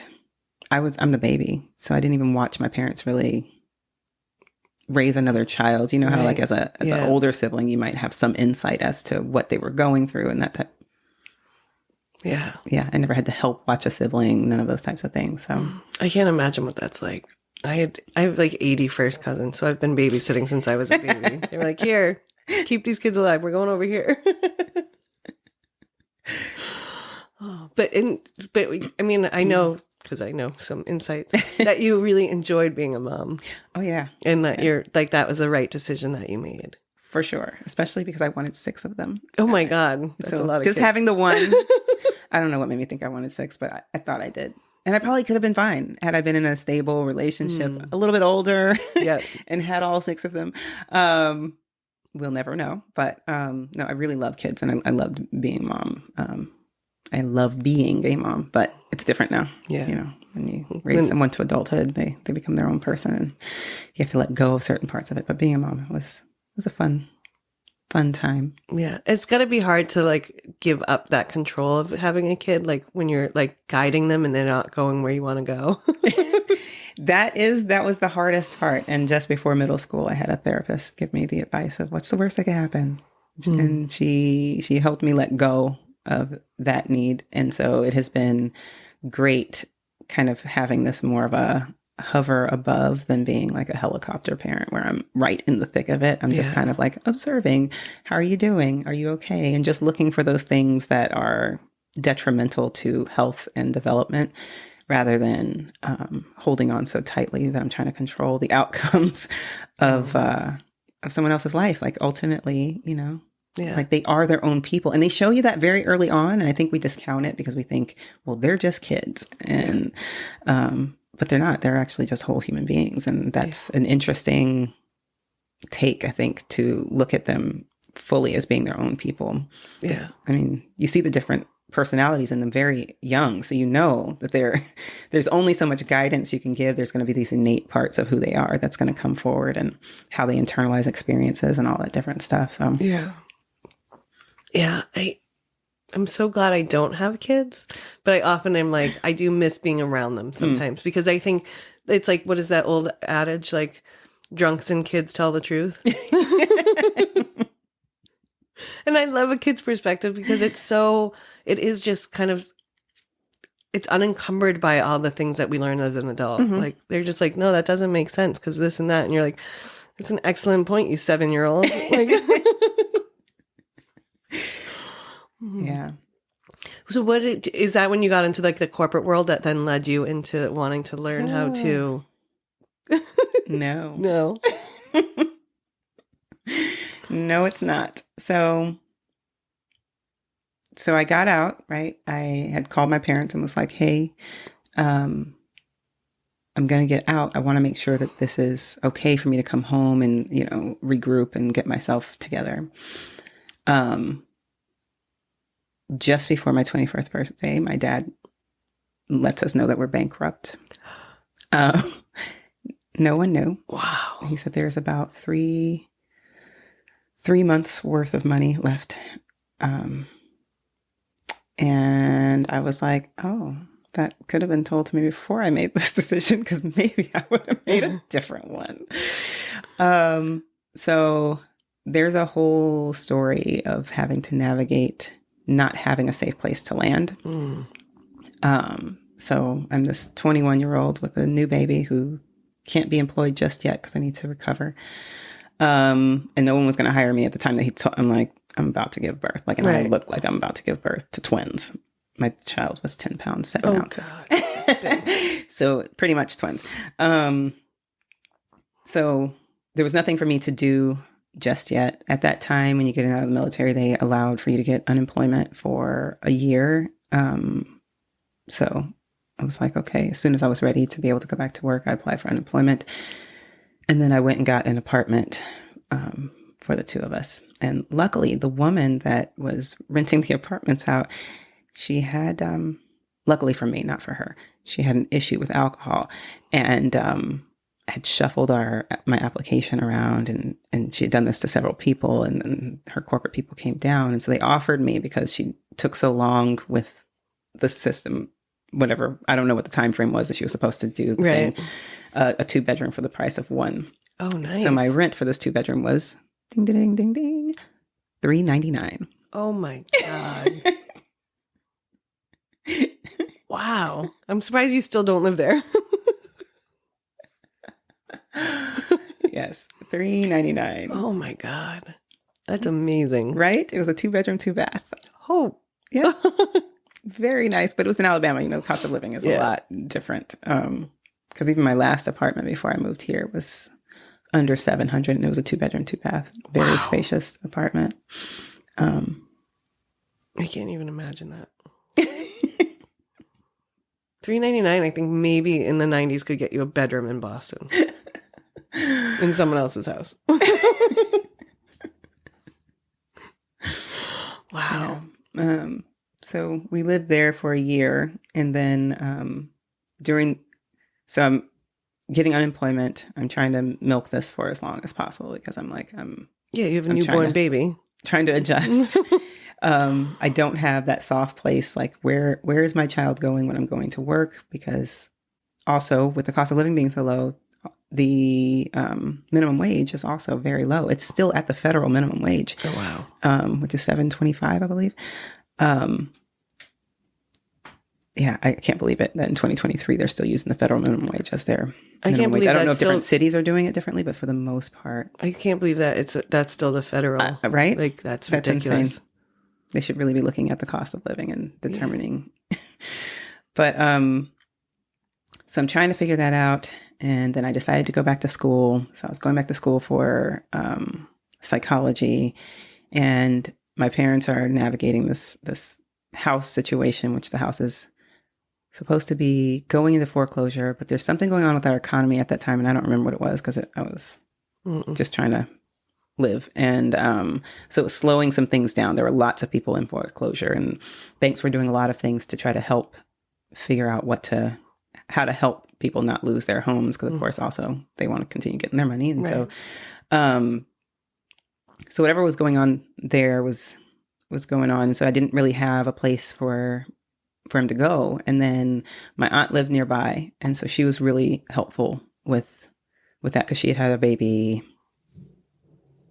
I think Sam's like 10 months older. Okay. Nice. So she'd be like, well, he can come over here. But her daughter couldn't stand him. Like the idea of this interloper coming into her home, being held by her mom. This is not okay. And she developed this weird scream she would do at the top of her lungs. It was like ear piercing. And he would just, the minute she would do it so strategically, and then look very angelic afterwards. They're besties now. So she had to get over it. Yeah. She had to then declare her love for him at some point when he was about 1. She was like, I love him. And we were like, okay. She's like, I guess he's not going anywhere. Might as well love him. So she was really helpful in that. And excuse me. Yeah. And I was going back to school, and then I took a job, because now my unemployment is done. And so I took a job at this small computer company that was a friend of a friend of a friend, I think. Like somebody helped me get that job. Yeah. And then she went out of business, because again, like I said, the economy was doing something at that time that just wasn't, I have no idea, and I've never looked it up. I've never gone back to see what was going on in 2001, 2002 time frame with our economy. I was just trying to think, I'm like, is that the first .com bust or bubble? It might have been. Or actually, it's 2002, 2003 timeframe. Something was going on with our economy at that time that was causing a lot of disruption. And I got scared. And even though my parents were in this weird predicament, I moved back home at the end when my lease was up, which was probably the dumbest thing I could have done. Yeah. Because then that put me in this situation where I'm living at home. I am the only one who has a dependent that requires me to do. So nobody did anything but me. So it's me, my mom, my dad, and my brother. And my baby. Yeah. Right. So we're at home and I'm like, I have to work. I have to be able to provide. So I took out student loans, stupidly, to help pay Cover for the cost things. of living. Yeah. Mhm. And so I'm providing for my whole family because nobody will get up and go and do anything. In hindsight, I don't know that my mom could have. I think she was at clinical depression and probably maybe could have benefited from, I love you, Mom, if you hear this. But we've talked about this many times. She probably could have benefited from being in an institution somewhere. Like her depression was that bad. Yeah. Yeah. And the only thing that gave her joy was helping out with her grandchild. So, which was helpful because I did have to leave and I eventually started working for Blockbuster and I was a manager at Blockbuster. And so I leveraged my military experience and for whatever reason, they trusted that that was true. Here we go. And so being in management gave me a little extra income. I'm like, cool. But the hours were crazy because it didn't close till midnight and you were required to work certain night shifts. You couldn't have like a early, so I'm like, okay, this can only last for so long before I make my next move. I'm going to keep the next part of the story very short. My dad decides to go to trucking school. So this goes on. We're living in this situation for about 2 years, I want to say. He decides to go to trucking school. Don't know why this was nothing against truckers, but he had a whole career he could have gone back to. Right. So I don't understand why this shift was the thing to do, but whatever. We make choices in life. And he decides to go to trucking school. And after he had been gone for, I don't know, I want to say a couple weeks, but I don't actually remember the timeline. A sheriff shows up to give us the 3-day notice that the house is being foreclosed on and that they're going to come and chain the... Oh, wow. And we're like, what? Like, we didn't know where we were in the process of this foreclosure. And he was like, oh, no, we left the 30-day notice. And my mom's like, no, there was no 30-day notice. And he's like, basically, like he'd shuffle what he could do. And it gave us a couple extra days before they were going to come out because he could see that my mom was really like, I don't know what you're talking about. In the midst of us doing all this packing, my dad had actually received this 30-day notice and put it in a book that he had been reading. And my mom found it. And she's like, oh, so he knew. He knew and didn't tell anyone. And he left because he didn't want to have to deal with the fallout of this. He didn't want to have to deal with for him, like ego is everything. And so the embarrassment like of our family seeing him, well, that was his failure basically I'm sure like he thought as a man and as a father and as a husband. And so he was probably trying to hide from all of that by just avoiding. Right. Only making it worse because then everybody's like, you asshole. Like, how do you leave when you know that this is about to happen? You don't give any type of information. Like we would have had 30 days to have found a creative plan. Yeah. All of that. It was like for him, like, I just got to get the hell up out of here. So that's what he did. He left, he went to trucking school, and then he came back and acted like he was surprised. And we were all like, you're not surprised. Right. Stop it. So luckily, my mom is the oldest of 9. So there was a lot of family support during that time. And everyone, it was crazy how many people like came out of the woodwork, cousins that I barely even knew, like coming out of the woodwork with trucks and bringing their friends and whatever. We had a whole bunch of stuff that was shipped back from Saudi. So it wasn't just like a household full of stuff. We had like a storage unit in the back that was filled with all of this different furniture. My dad had started a business, which that's how he bankrupted, which would make you think, why would you go into business then? Well, because you're like, I can do it better, Dad. That's right. He prematurely left his job to start a business that he didn't actually have a business plan for. He just was trying to wing it. Yep. And he doesn't sound like a wing it kind of guy. It was very odd to all of us. Everybody was like, what? Right. Like, why is this I think he was just so ego driven. Like he really believed in himself and didn't do the nuts and bolts for what needed to happen. And I'm like, you're a mechanic, dude. Like, yeah, you know that the pieces all have to be together or it falls apart, right? Like, you know this. Yeah. You do this and you can do it on all kinds of different things and it's still the same thing. You can do it on cars. He can do it on aircraft engines. That was his specialty. That's how he ended up overseas. So, I don't know. I wish I could get into the psychology of it all, but he never wanted to talk about that. So then when that all happened, it was a whirlwind. We had very little time to find places to live. And it all oddly worked out. I found a place like immediately. My brother took a job working for a cable company, but I'm like, dude, you could have gotten up off your ass a long time ago. Anyway, he took a job with a cable company. I think they've been bought out since then by Comcast, but and he moved to Birmingham, which was further away. And then my mom lived with one of her sisters for a little bit, and we did our thing. So now I'm back to being completely single mom again. And having to figure out the next steps. And that's when my aunt really came into being a huge help, because now the kids are a little bit older. They love each other. Right. This can work. Yeah. And so I think it was 2.5 or something like that. It's hard to remember timelines and ages, but so she became my caretaker while I worked. And then that's when I started really being like, okay, so Blockbuster is not going to work. This isn't going to work for anyone. Like I can't be coming to her house at almost 1:00 in the morning. We don't close till 12. And then I got to figure this out. So I went to work for a bank. I'm like, that's going to give me banking hours and I'm going to have weekends off. So this is going to be perfect. So I did that. And then I went from there to going to work for a newspaper. And that's when I really got into like the corporate structures of stuff. Yeah. That must have been fun working for a newspaper. That was fun. Yeah. I worked in advertising, but just the whole thing was cool. It was very, I like to romanticize those types of things. So you could go out to the area where they do like the printing press and you could see the newspapers being printed. That's fun. Yeah. It was a cool place to work. And then upstairs was like the newsroom where everybody's rushing around and writing their stories and doing all the. Yeah. Yeah.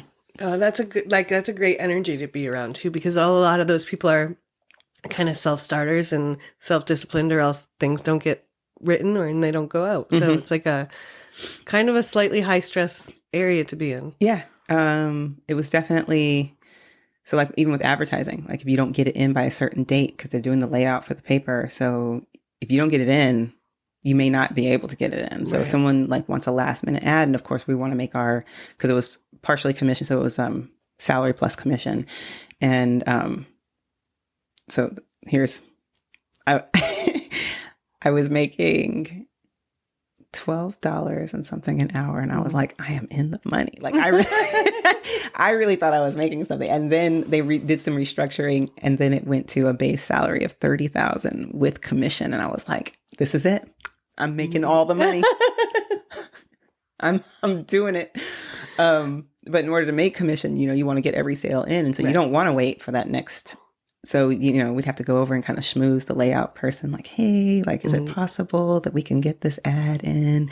And she'd have to look at it and decide like if things could fit, like, could she push this over, because if you don't have enough story to fill, she's not going to start another page. So you have to fit it in within what she's got. Yeah, it was a whole. It's a powerful person at a newspaper. Yes. You better be on her good side. Yeah. And be like, you're going on the back page. Yes. On the bottom corner. You wanted to be on her good side and on the good side of the artists that you worked with. So all the graphic artists, like you wanted to be on their side, because again, if you have a last minute request for an ad to be created, if you're not running like a previously run ad, someone has to design it and put it together, and then and they have to be willing to do that, because a lot of times she'd be like, you already talked to the art team, somebody's going to do this for you, because if I make the space, you better have something to put in there. Yeah. It really helped me to be. Now I'm fine. Like I can talk to anybody at this point in my life, but then I think I was still shy, because there's a huge difference between being shy and introverted. And I am both of those things, or was both of those things. And at that time I was still fairly shy. So becoming the person that I needed to be in that environment required me to put on a certain mask it was tiring, but I'm like, I have to put it on and go to work and be social. And you got to be social all day because I'm making calls, I'm talking to people, I'm talking with my team, and then I'm talking with the different people in the office that I need to. And I need to build really good relationships in order for that to happen. You can't just rely on like, it's your job to make the artwork, right? Like it's your job. But at the same time, they could say, oh no, I don't have the time, right? And I can't tell them, oh, you do have the time. Like, so it's a coworker, not an employee, like a boss employee. And then if you want to make it that way by going to their boss, you're going to cause yourself some problems. So, so building relationships was huge there. And it was important for me because it started to chip away at shyness. Like over time, I'm like, oh, like it's really okay to be around people, but I can also now, because I am still very introverted, take that space when I need to be with myself. And it's weird because I always say that as introverted as I am, my kid doesn't count. Like his energy does not affect me when it comes to that introverted thing. Like I never need space from him. Never. No. Yeah. Like he's just a part of the natural environment of things. So like being a mom, I wasn't like, oh my God, I need this time. That's not how it worked for me. Like he was just a part of the normal progression of things, if not more calming, especially when he was really young, because that's when the hugs and the cuddling and the all the good things. Yeah. So you're like, oh no, I get to go home to love. Like this is great. Yeah. So I always find that to be weird because I know some people that's not how it works for them. Like they really do need space from their kids, from everyone in order to restore. I rarely ever needed that. I'm very social on some things, but I have come to realize that I do need time alone to recharge. And I think I still haven't figured out, because it's been a while now since I've been in like a serious relationship, but I think sometimes I wonder, like, will I be able to recharge with that other person or not? Like what am I at right now with that kind of? I mean, I think it's also healthy to ask for space when you're with someone, right? Like, and I think it's good. I love you and everything, but I'm going to spend some time alone. Yeah. I'm going to go walk and it's not going to include you. Like, but that's perfectly natural and normal. I think we have a hard time asking for space from people because we think we're going to hurt their feelings. Yeah. And it's kind of like with the thing with your dad, like whereas you're just upfront about it, no one's feelings really get that hurt. It's like when you when you can't ask, and so then you're doing things to like avoid asking, where if you just asked, it's like the 10 seconds of uncomfortableness is like way better than like the 3 weeks of like trying to carve out time and not let anyone know and not hurt anyone's feelings. Where if you just like, hey, I'm going to go for a walk by myself because I just need a few minutes, your partner's probably like, okay, great. See you when you come back. Like, right. And meanwhile, you're like, okay, well, if I wait till you go to the bathroom and it's like, what are you doing? Oh. So you're the other, well, hold on. There was one or two things I wanted to make sure we talked about. That's there's two actually. Okay. Because one of the things that we got into the other day is one of the reasons you're so into the kind of personal development, and because you've done all the work, is that you recognize that you had ADHD as an adult. Yes. And like, what was that like? I mean, how did that help shape? Like, how old were you, I guess, is my... I was... Good question. Or about, When I recognized it or when I finally went for the diagnosis? I guess both. If you recognized it, what made you then go for the diagnosis? I was about 26 when I got the diagnosis. I want to say 26, 27. It was leading up to me getting ready to move here. And the thing that... So we were just talking about working at the newspaper and all of this, like, fast pace. I've got to deal with people. All these different things. And it was a very multifaceted job that required me to keep track of a lot of different things. And I could feel at certain moments that my brain just could not keep up with what was happening. And then I'm like, this is an old pattern, though. I've seen this before. It's one of the reasons why the military was probably really easy for me, is that there wasn't, you tell me what to do. Right. You gave me a very basic structure and I could follow that.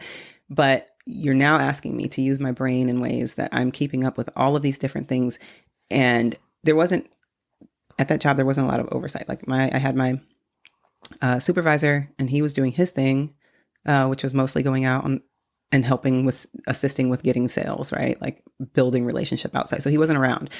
And I'm trying to keep structure of all these ads that are running. What day are they running? I was in a position called a account relationship specialist. So that required me to know, for my team of 4 people that were underneath me, I needed to know all of their ads that were running, when they were running, who the contact was. And I had to keep up with all of this different stuff, where they were, whether or not they had sales meetings and all this different stuff. I needed to know all of this stuff.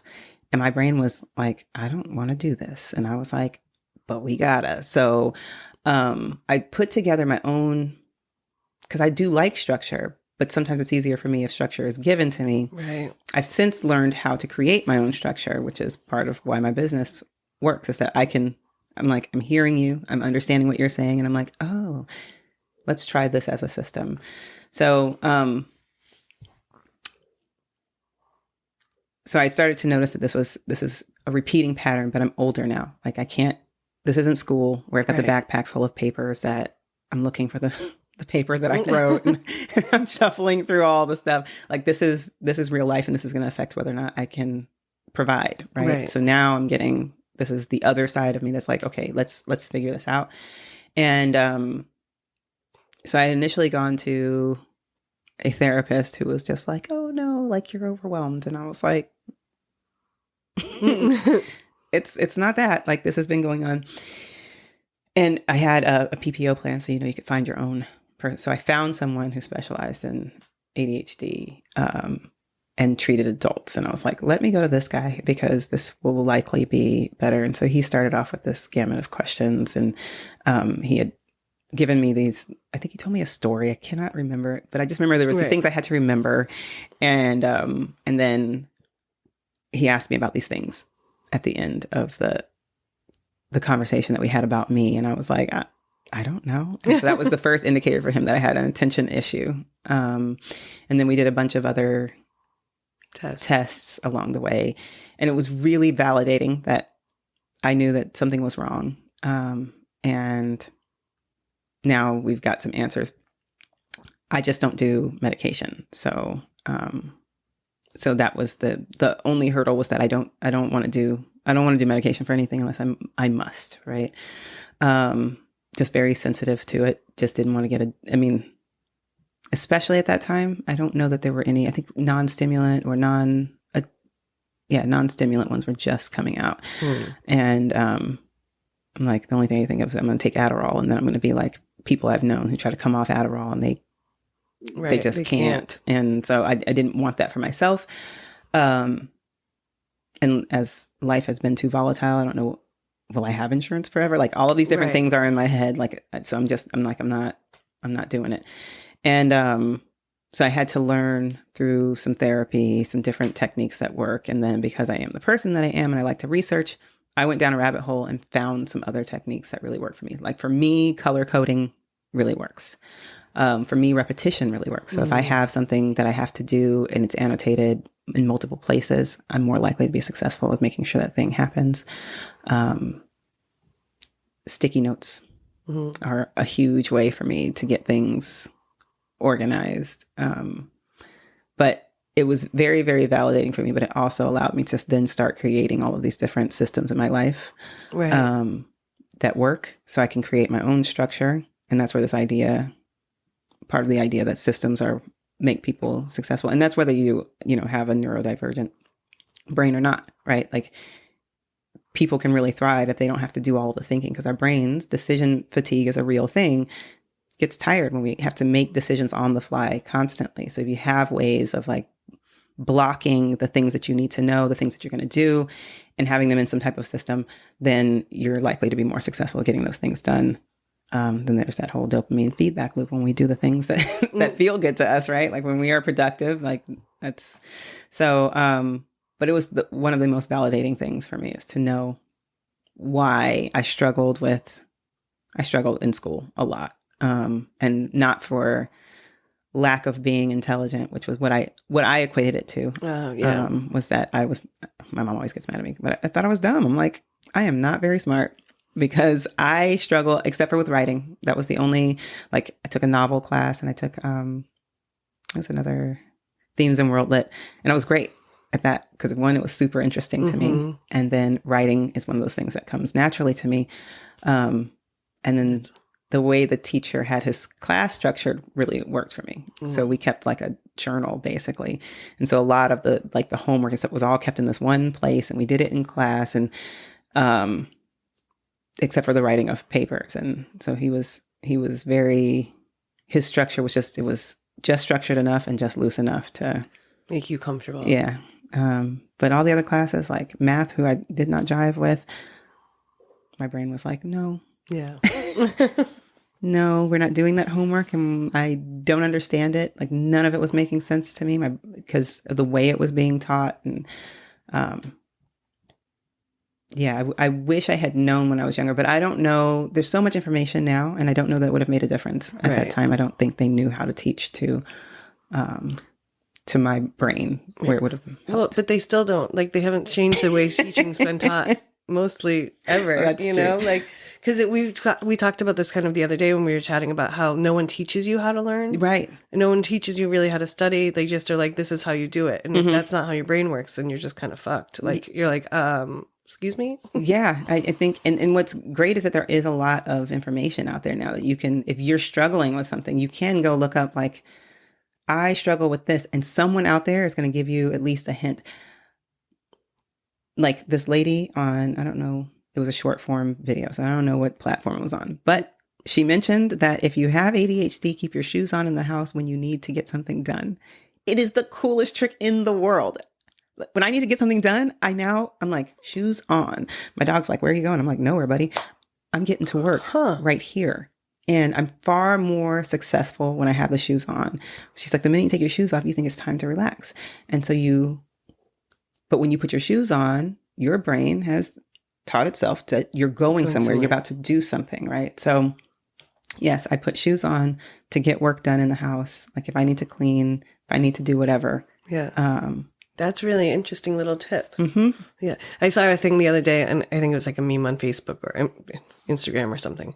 And it was like, our healthcare is so broken that I grew up with ADHD and learned more about it in 90 minutes on TikTok than I ever have from any doctor I've met.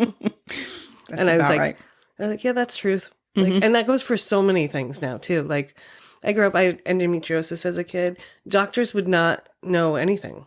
Like, they're like, well, we don't know what causes it. We don't know what makes it go away, but here are some drugs to take. And I'm like, can we do some other things? Like, they're just like, we don't know. We've never really studied it because it's just a woman's disease. Oh, like, it's fine. We're not even sure it exists. Like, it was terrible. And even now, there's still not a ton of research done on it. But the information I can find now is like, oh, wow. Oh, wait, look at this. Like, I learned about something about it can also cause your hips to be extra tight. Oh, interesting. Or it can cause them to be double jointed. And they don't know why, but there's just like a correlation of women that have those two. Oh, you said you don't know why, but I'm wondering if it's like an influx of hormones that causes it to be looser. The tightness, I'm wondering if that has to do with the scarring that happens. Yeah, I haven't done a ton of research into it because That's interesting. I got my oven taken out so I don't have to deal with it. Your oven. That was the best decision I made after I got... baby bacon for you, huh? I had tried a couple times. I had never really wanted kids. I love them, but I have 80-something first cousins. Like, I didn't have... Oh, you weren't kidding about that. You're like, no, really 80. Yeah. There's like, I think there's like 17 of us on one side and 60-something on the other. So, like, there's a lot of us. So getting my DNA out into the world was never something I felt necessary. You're like, somebody's carrying on the lineage. We're okay. Yeah, good. And then I also was kind of like, oh, if I ever did want kids, there's plenty out there in the world that need... Like, I don't need to have them to have a kid. And everybody would always be like, no, you're going to want them. You're going to want them. You will. Even doctors, like, I was like, okay, let's just, like, at one point I was so sick and I was like, can we just take this out? And you can't, in Massachusetts, you couldn't get a hysterectomy under 26. It's illegal. So I had a similar thing. Go ahead with your story and I'll tell you. It was like maddening to me. And I was like, wait, so this is an option to make me healthy, but I can't take it because I'm not old enough because you think I still might want to have kids. And I'm like, what do I sign? What do I get my parents to sign? And it was just like a no-go. So for years, I was just sick every month. And they were like, here's a bunch of drugs to take. Here's more drugs. Oh, those aren't working here. Have morphine. Like a 17-year-old should not have a monthly prescription for morphine. No. Like that just should not be. That's a better option than just letting me not have the pain every month. It was like a wild thing to me. That's insane. So when I got like after my divorce and everything or separated, I was like, first thing I did was call a doctor. I'm like, let's get this thing out. And she was a great doctor, and it was like boop boop. And other than some complications because of my neck, when they take your uterus out, they invert you, and that I was inverted, and it screwed with my neck injury. So I had some other than that, it was one of the easiest surgeries I've ever been through. Like quick recovery, was just like down for a week or two, just kind of babying my body. But other than that, it was easy breezy. And then not having cramps every month was like an amazing, like. Are you throwing that in my face? Yeah, I am. I'm like now an encourager of like, just get it out. Like if you're not going to have kids, like get it out, because I was like, who could I have been if I was not sick for a week every month? Like and having breakthrough cramps on off weeks, and you know what I mean? Like if I had not had to deal with that much pain every month, what could I have done with that time? And it's like frustrating because it's like I got robbed of part of my life to just be sick, to make everyone else happy that I might have a baby. I think that concept is so weird. Yeah. It was around the same, would you say it was 26? I don't know if it was law in Alabama, but I was having some weird hormonal influx. Like there was some things that were going on. We did some testing. Then they told me I had fibroids. And I was like, oh, okay. Every woman in my family has had fibroids, and they have all had hysterectomies. So I was like, well, I got this good insurance. Let's go ahead and do what we got to do here.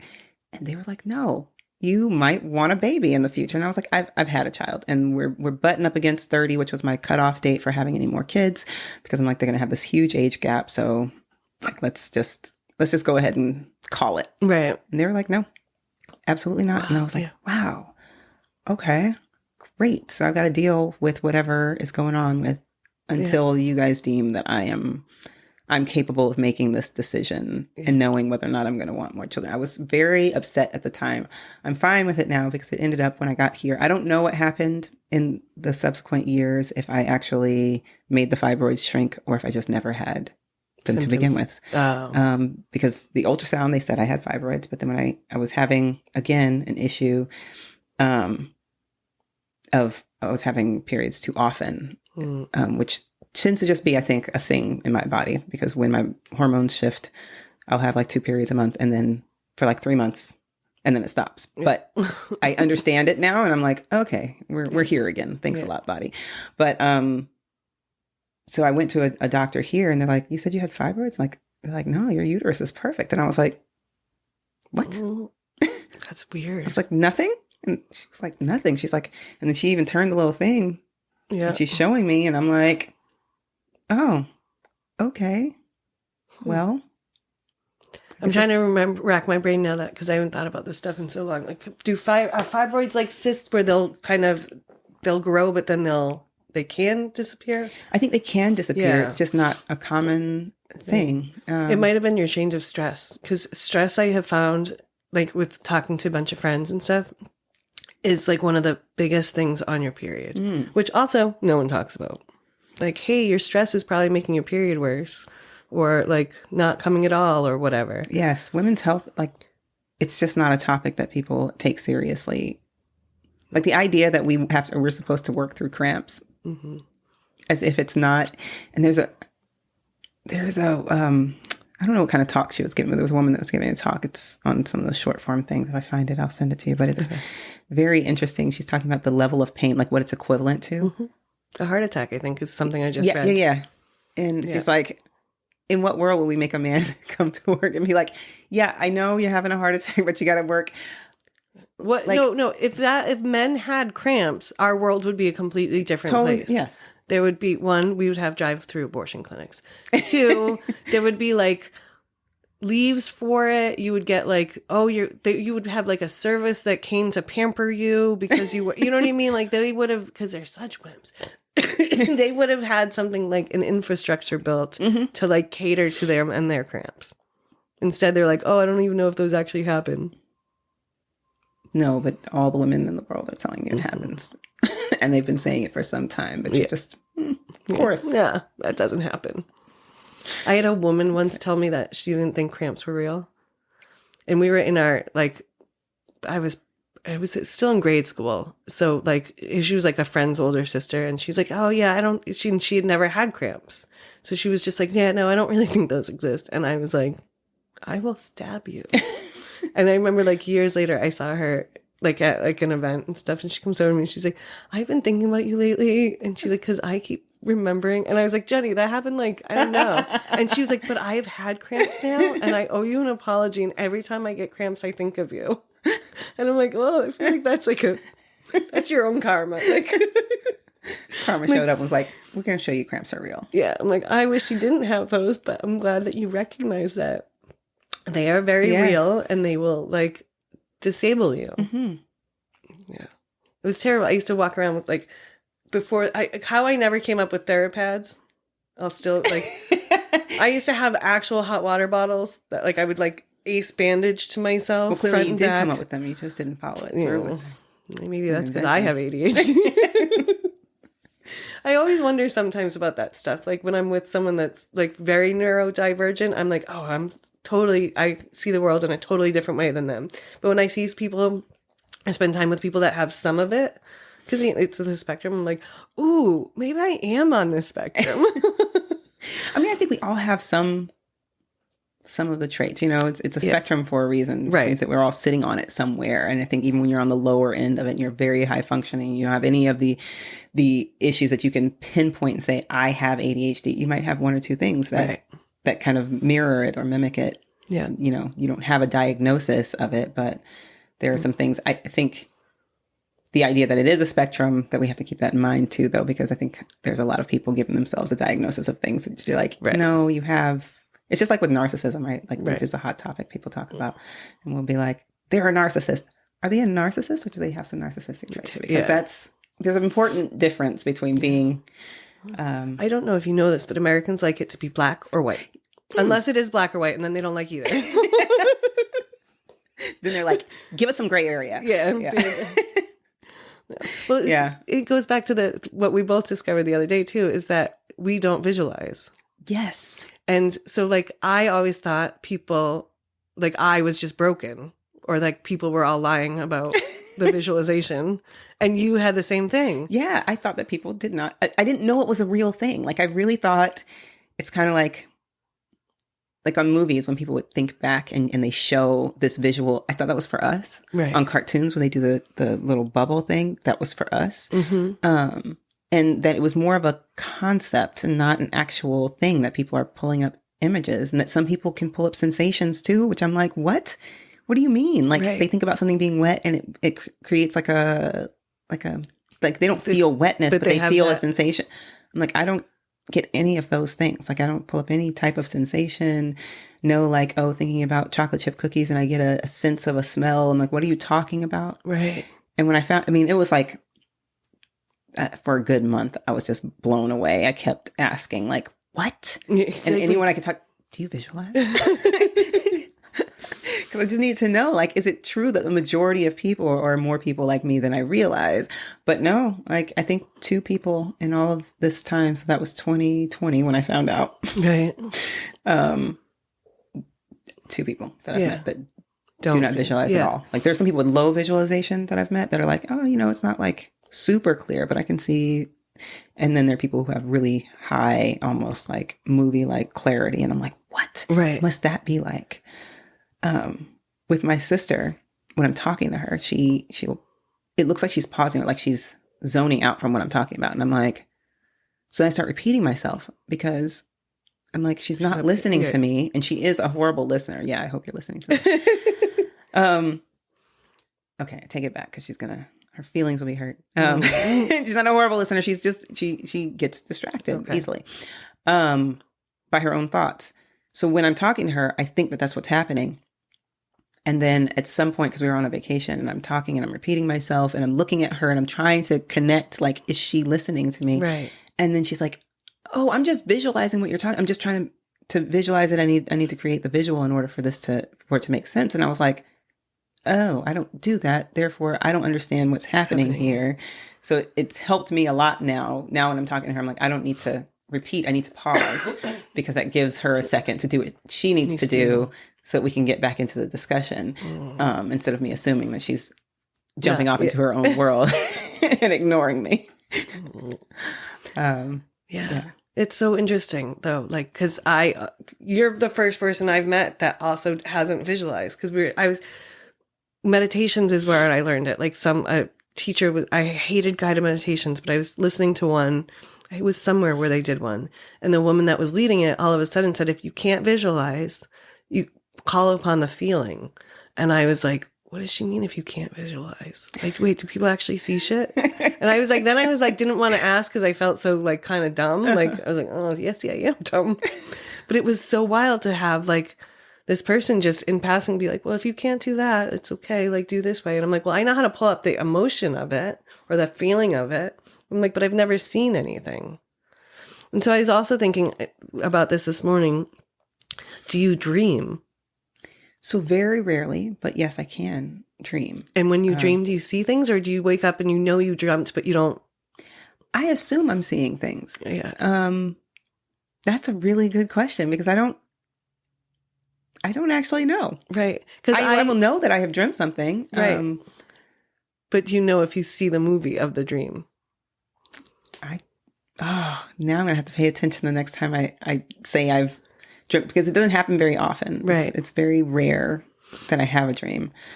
So I had a dream the other night, or at least now that you bring this up, I don't know. I had a dream of sorts where I was wearing too small of shoes. Like that's the only thing I remember. Mm-hmm. And most of the time I just remember like bite-sized pieces of it. There's no like, very rarely do I remember like a stream of things that have occurred. It'll be just like I was in a car. Right. So in this one I was walking and the shoes were too small. And then I'm like, what does that mean? Mm-hmm. Yeah. Do you dream? I had a dream this morning, which is what made me think of it. Is because I woke up and I was like, oh my God. Because I couldn't, last night we were talking about dreams at work and I said something about how I think I smoked too much weed to remember my dreams. Because there's some research that says if you smoke a lot of weed, then you don't dream, or your dreams aren't as like in the forefront of your brain. Mm-hmm. And so this morning when I went back to bed for that half hour, I had like a really vivid dream and it was really wild of a truck crashing into a building. And I saw the whole thing. And when I woke up, I was like, I just had a dream that I can see. And I was like, wait, am I learning to visualize? Like, did I just have to admit that I couldn't visualize and now I'm going to learn how to? Or is that just something that happens in my dreams? If you look up aphantasia, which is that's the name of what it is when people can't visualize. A lot of people can dream. And that is the only time that they have that particular skill. Mm-hmm. Yeah. Oh, wow. Yeah. It's only in their sleep. So it might be that you're having actual visuals in my sleep, but can't do it when I'm trying to call it. Mm-hmm. That's really interesting. Yeah. And now I want to do the research to figure out like how to, like all of that. Is there a lot of people that don't visualize? It's 1% to 2%, they say, of the population. Wow.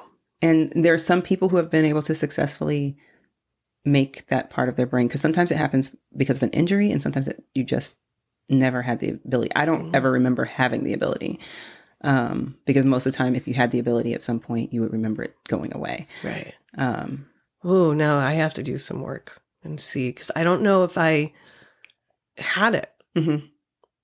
Because I've had a lot of concussions, which I've never given much credit to because it was never a really big thing when they happened. And now I went out on a date with this gentleman a while ago now, and he had 2 concussions, and he was telling me how it changed his whole life. Like he was like telling me that his concussions were one of the reasons why he got divorced, because it changed his personality so much. And in the back of my brain, I was thinking, you just were trying to write this off on your fucking concussion guy? Like, because you just didn't want to be like, in my brain, it was like an excuse for him. And I'm like, because concussions don't. And then I started to do a little research and I was like, that's too scary. I'm not going back to that. Like, I've had like 4 or 5 good concussions, never mind little ones. Like, knocked out, don't remember, woke up, knocked back out. Like, because I've been in a bunch of car accidents, always as a passenger. Knock on wood.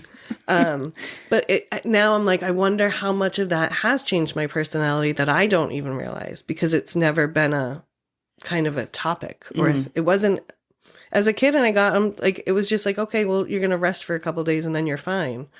And I really thought like, oh yeah, it's something that you happens, but then you rest and it's gone.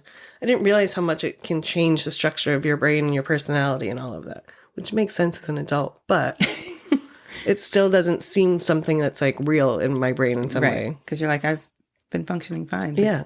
And then also, who might you have been without those concussions? Like what parts of you might have developed differently if you hadn't had them? Yeah. So I wonder if I had I could visualize as a kid and then lost it. Mm-hmm. That's an interesting rabbit hole. Yeah. I mean, I had an imaginary friend as a kid, and so I don't remember ever seeing her. But then I wonder, because, I was really young. I was between the ages of 3 and 4. Some of my first memories is that we had moved from Alabama to Arizona, and I had lost my whole world. Yes.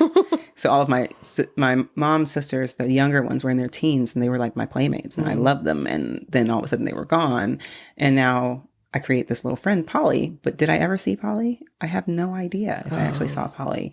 And then once I started school, then Polly disappeared. Well, Polly and her mom were moving out. That's what I said. So I'm just like, did I see nothing and I was just pretending like something existed, or did I have the ability? But I haven't had any brain injuries, any head injuries that might account for why it would have disappeared. Well, maybe we'll have to do some research and see what other things make it either appear or disappear. Mm-hmm.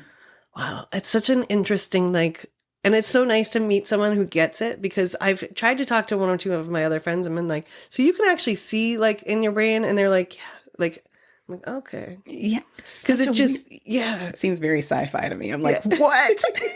That's how I was when Karen said, what do you mean you don't see? And then I said, you do? And she said, yes. And I was like, I was like, what? I had this very big reaction to it, because I was like, that's insane. Because the only thing I could think of is on sci-fi movies, when all of a sudden someone is pulling up some data and it's out in front of them. And I'm like, that's what your life is like? Like, how distracting for one, but also how very cool that you can remember someone that you haven't seen in a long time. And if you want to feel close to them, you can bring up their face. And I'm like, or someone who's died, right? I'm like, I will never have that ability. I will always have to have some type of picture. It actually made my mom hates to take pictures, and it actually made me tell her hey, one of these days you're not going to be here, and I'm stuck with nothing unless you let me take pictures of you and with you. So she's been far more open with this understanding. Still uncomfortable, but she's been far more open, because that's the truth of it for me. Everyone else around will be able to recall her. Not me. I will be stuck in a world where she does not exist, and that's not very fair. But well, you said something the other day when we first talked about this too, is that it makes you think it helps with healing from stuff, and I think that you're really right with that. So you were saying that because you can't visualize it in your head, it doesn't help hold that emotional kind of hostage on you. Yeah. So you go through a breakup. You destroy all the pictures. Yeah. And you're like, I'm good now. Because the healing process doesn't include when I remember something, it's all concept, right? There's no, and visuals are they're very powerful. I don't have that in my face to look at, to remember, to, when I say someone's name, their face doesn't pop up in my mind to make me miss them. So it allows for detachment to happen. Sometimes it's very powerful for the grief of something, of losing someone, or moving away. As much as I love my family, unless I'm looking on Facebook or looking at pictures that I have of them, I'm not oh my gosh, I miss them so much, right? I miss them, but it's not because I'm constantly inundated with their faces and with memories of them. So it makes moving on easier. But in some ways, it also affects me on the opposite end of that, where it's oh, I should probably call. I should probably go visit, because it's been a while since I've seen them. And the detachment can work, even though with people I don't want to detach from. So But from the healing perspective, it's very powerful. I can move on, at least from that part of the healing, Right. a lot easier. For me, healing requires a whole like deep dive into what my behavior was and all this other stuff. So it's, You get super self-reflective and yeah. So it's not a moving on, like, where I'm just like I've never been someone who can serial date, because I'm like, the self-reflection requires a lot. There's a lot of healing that has to happen on in my inner world before I can move on. But as far as like remembering that person and being inundated with them, that's not real for me. Yeah, it's not real for me either. And I wonder if that's why, is because I have that kind of detachment that's easier.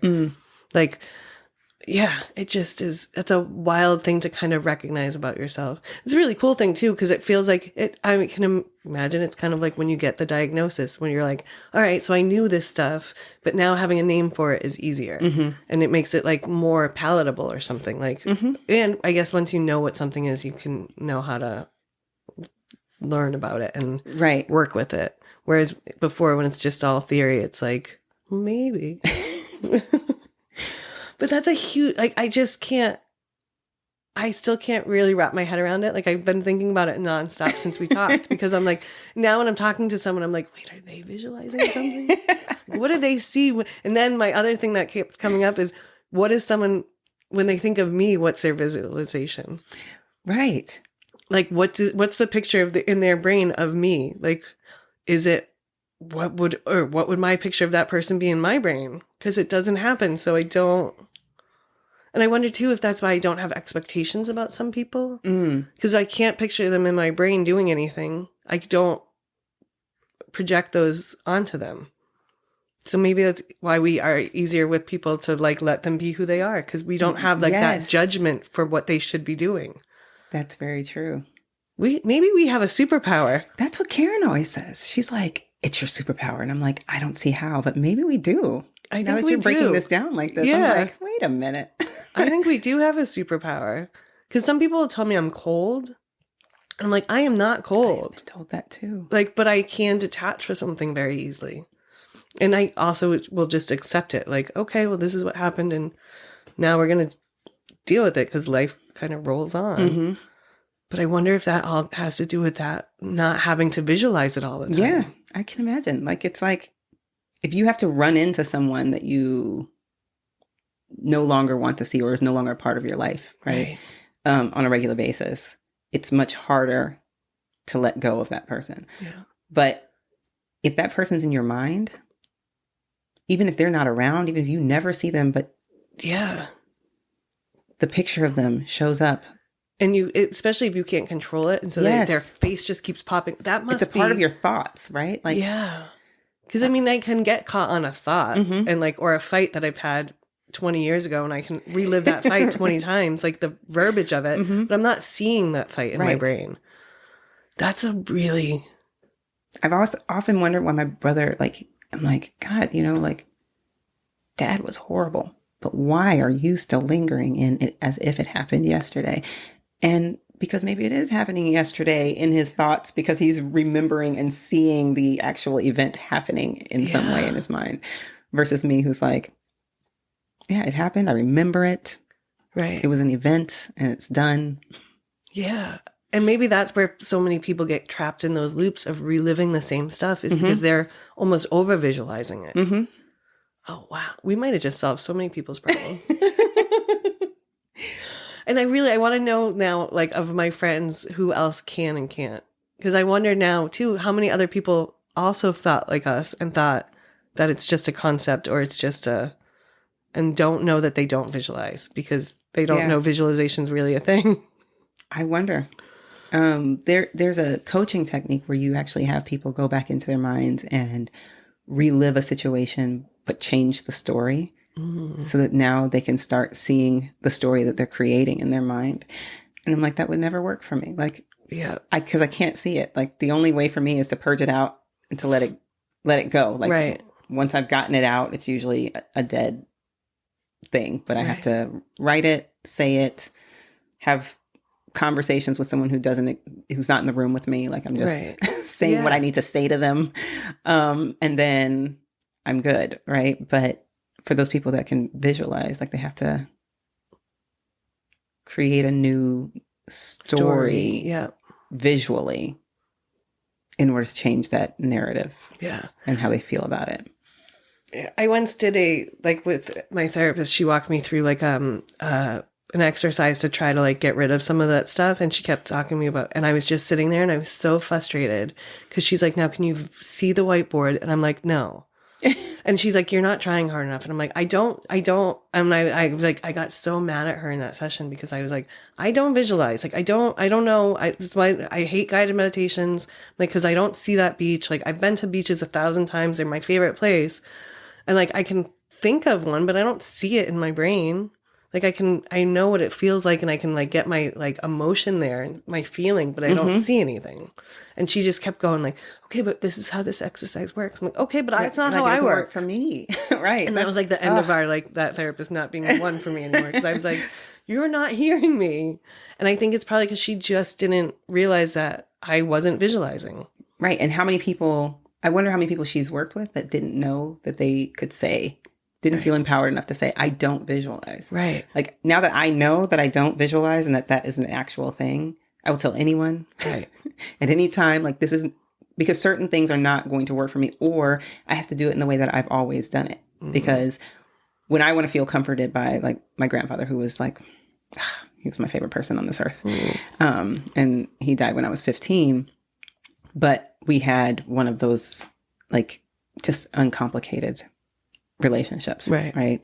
And those are rare to have with a human being because usually something about them, they did something, said something, they hurt your feelings, whatever. Like this was a very uncomplicated. When I want to feel close to him, I just think of him, right? Mm. I have like a belt buckle. He was very much a country man and he had several belt buckles that were cool. And my grandmother gave us all belt buckles of his when he passed away. And, so maybe I hold that thing, but I don't have that ability to pull his face up. Right. And in knowing that when I'm talking to people and I'm always like, that's one of my first questions now. If I'm going to do a technique, I'm like, do you have the ability to visualize?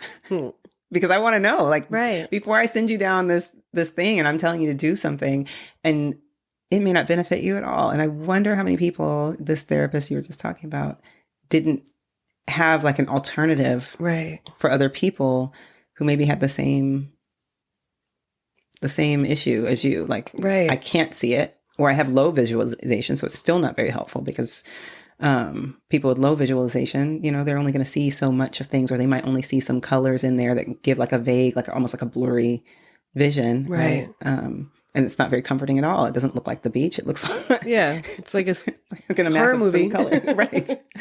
And how many people would benefit from people really realizing that this exists out there and to just ask that question right. before we get started, and then knowing what you can do, or exploring with that person, what do they normally do to comfort themselves or to in the same context as how we might visualize right. something.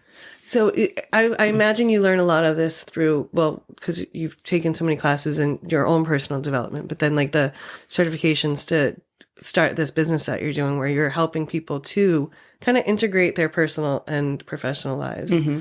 And so you have to be able to look at different ways to come at that. Because I'm sure, people are so different. There's not one plan that's going to work for everybody. Absolutely. It's a puzzle for each person. And so I go into it letting people know, okay, so let me back up a little bit. I did behavioral management with kids with autism for 3 years. And so I spent time working with, the puzzle piece is autism, right? Like that's what is represented, because each person is going to be different in the way that it affects their abilities to function, right? Like somebody might be amazing at reading, but can't remember how to do like basic functions in the home. Executive functioning skills are very low, right? Like they can't prepare themselves for school, none of those things, right? Or they may not be able to talk, but can tell you how to get from one place to the next with, they can point it out to you.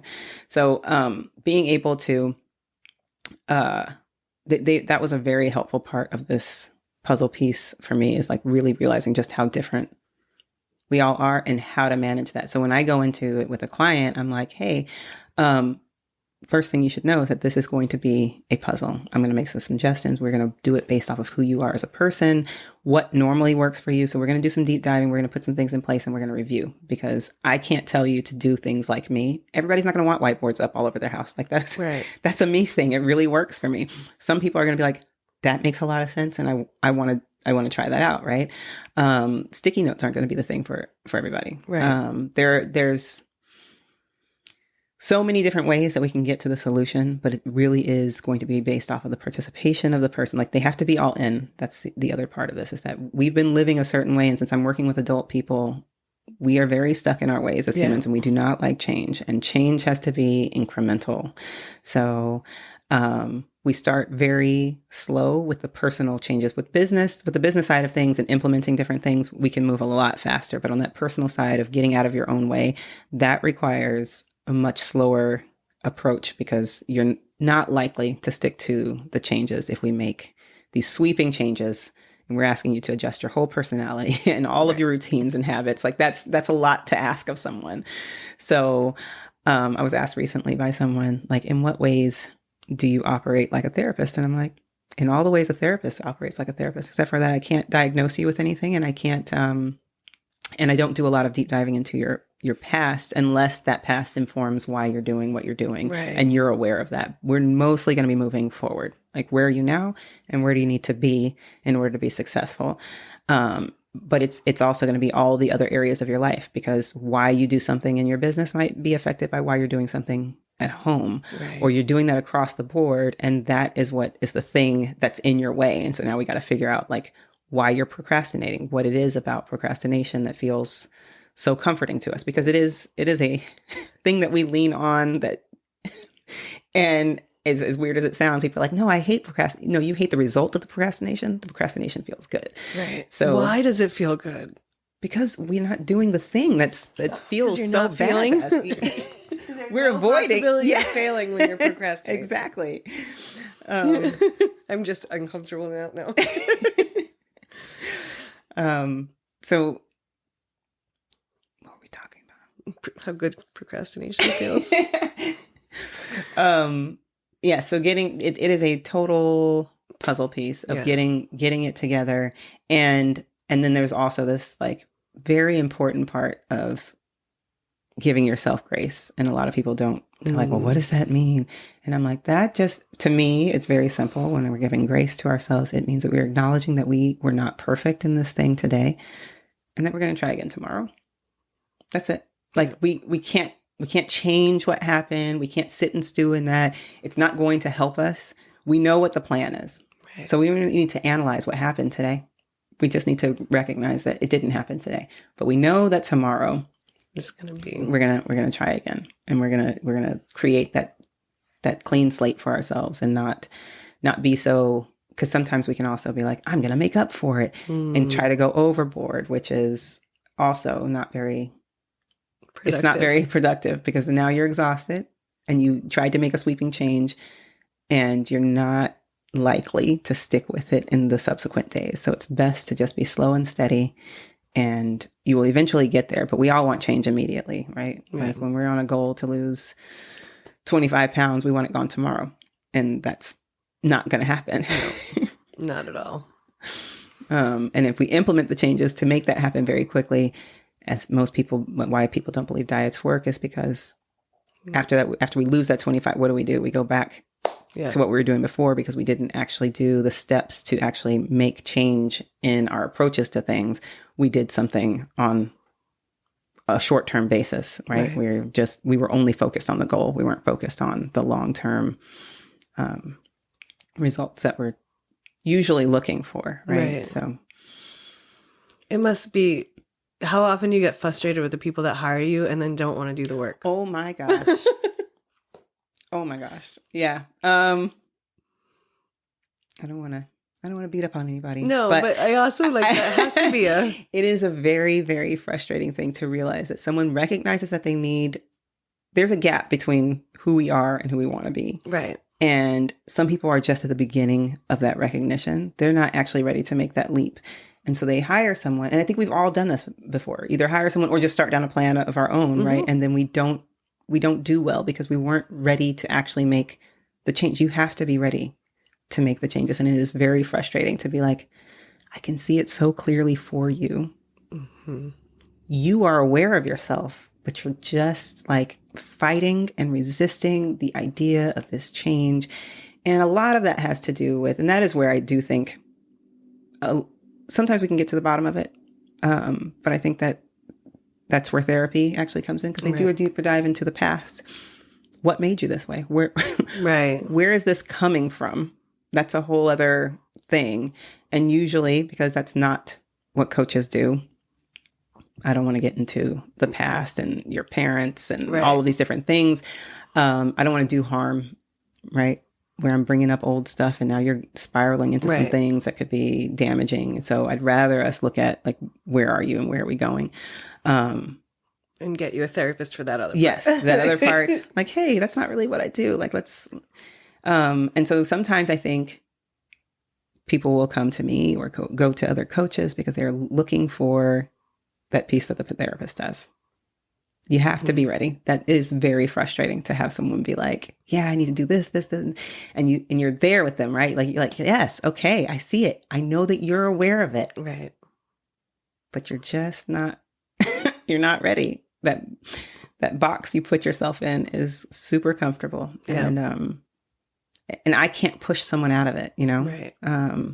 Because that would be kind of doing harm. Because if they're not ready and then you push them and then it could just backfire. And, that's a tight rope to walk. Yeah. To know where to push and when not to.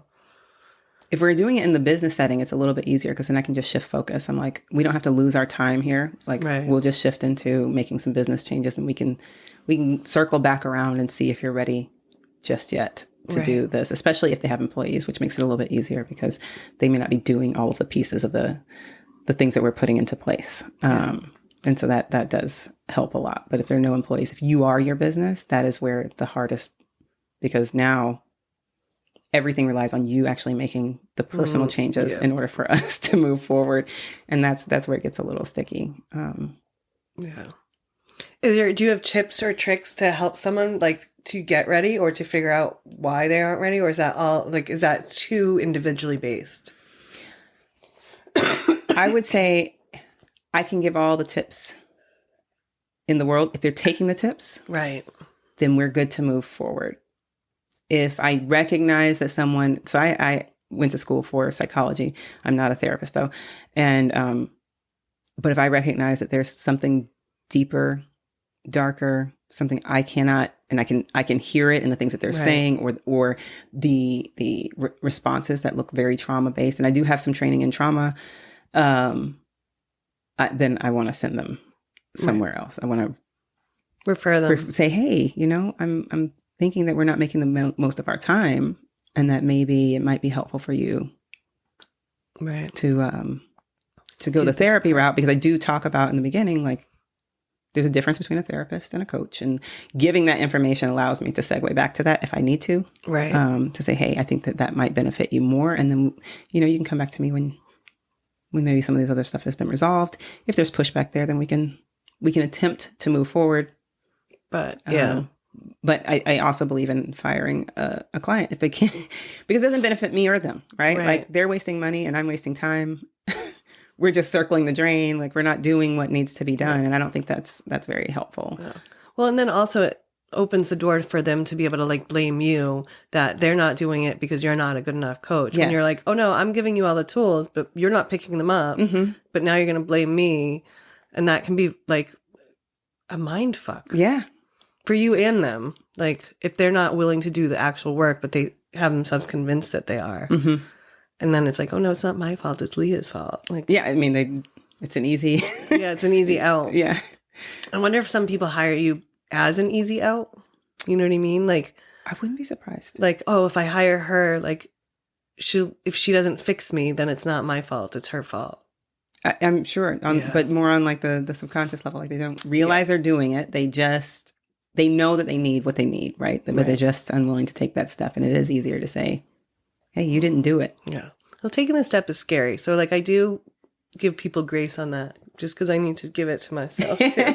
Because it's scary to make those changes sometimes. Because I think it goes back, for me at least, it's the fear failure, and like not failing at all is better than failing, which is really stupid because you learn more in the failing, and it's not failing, it's doing it wrong a million times or whatever. But like, it's that fear of and for me, it's like a fear of the judgment that comes with the failing.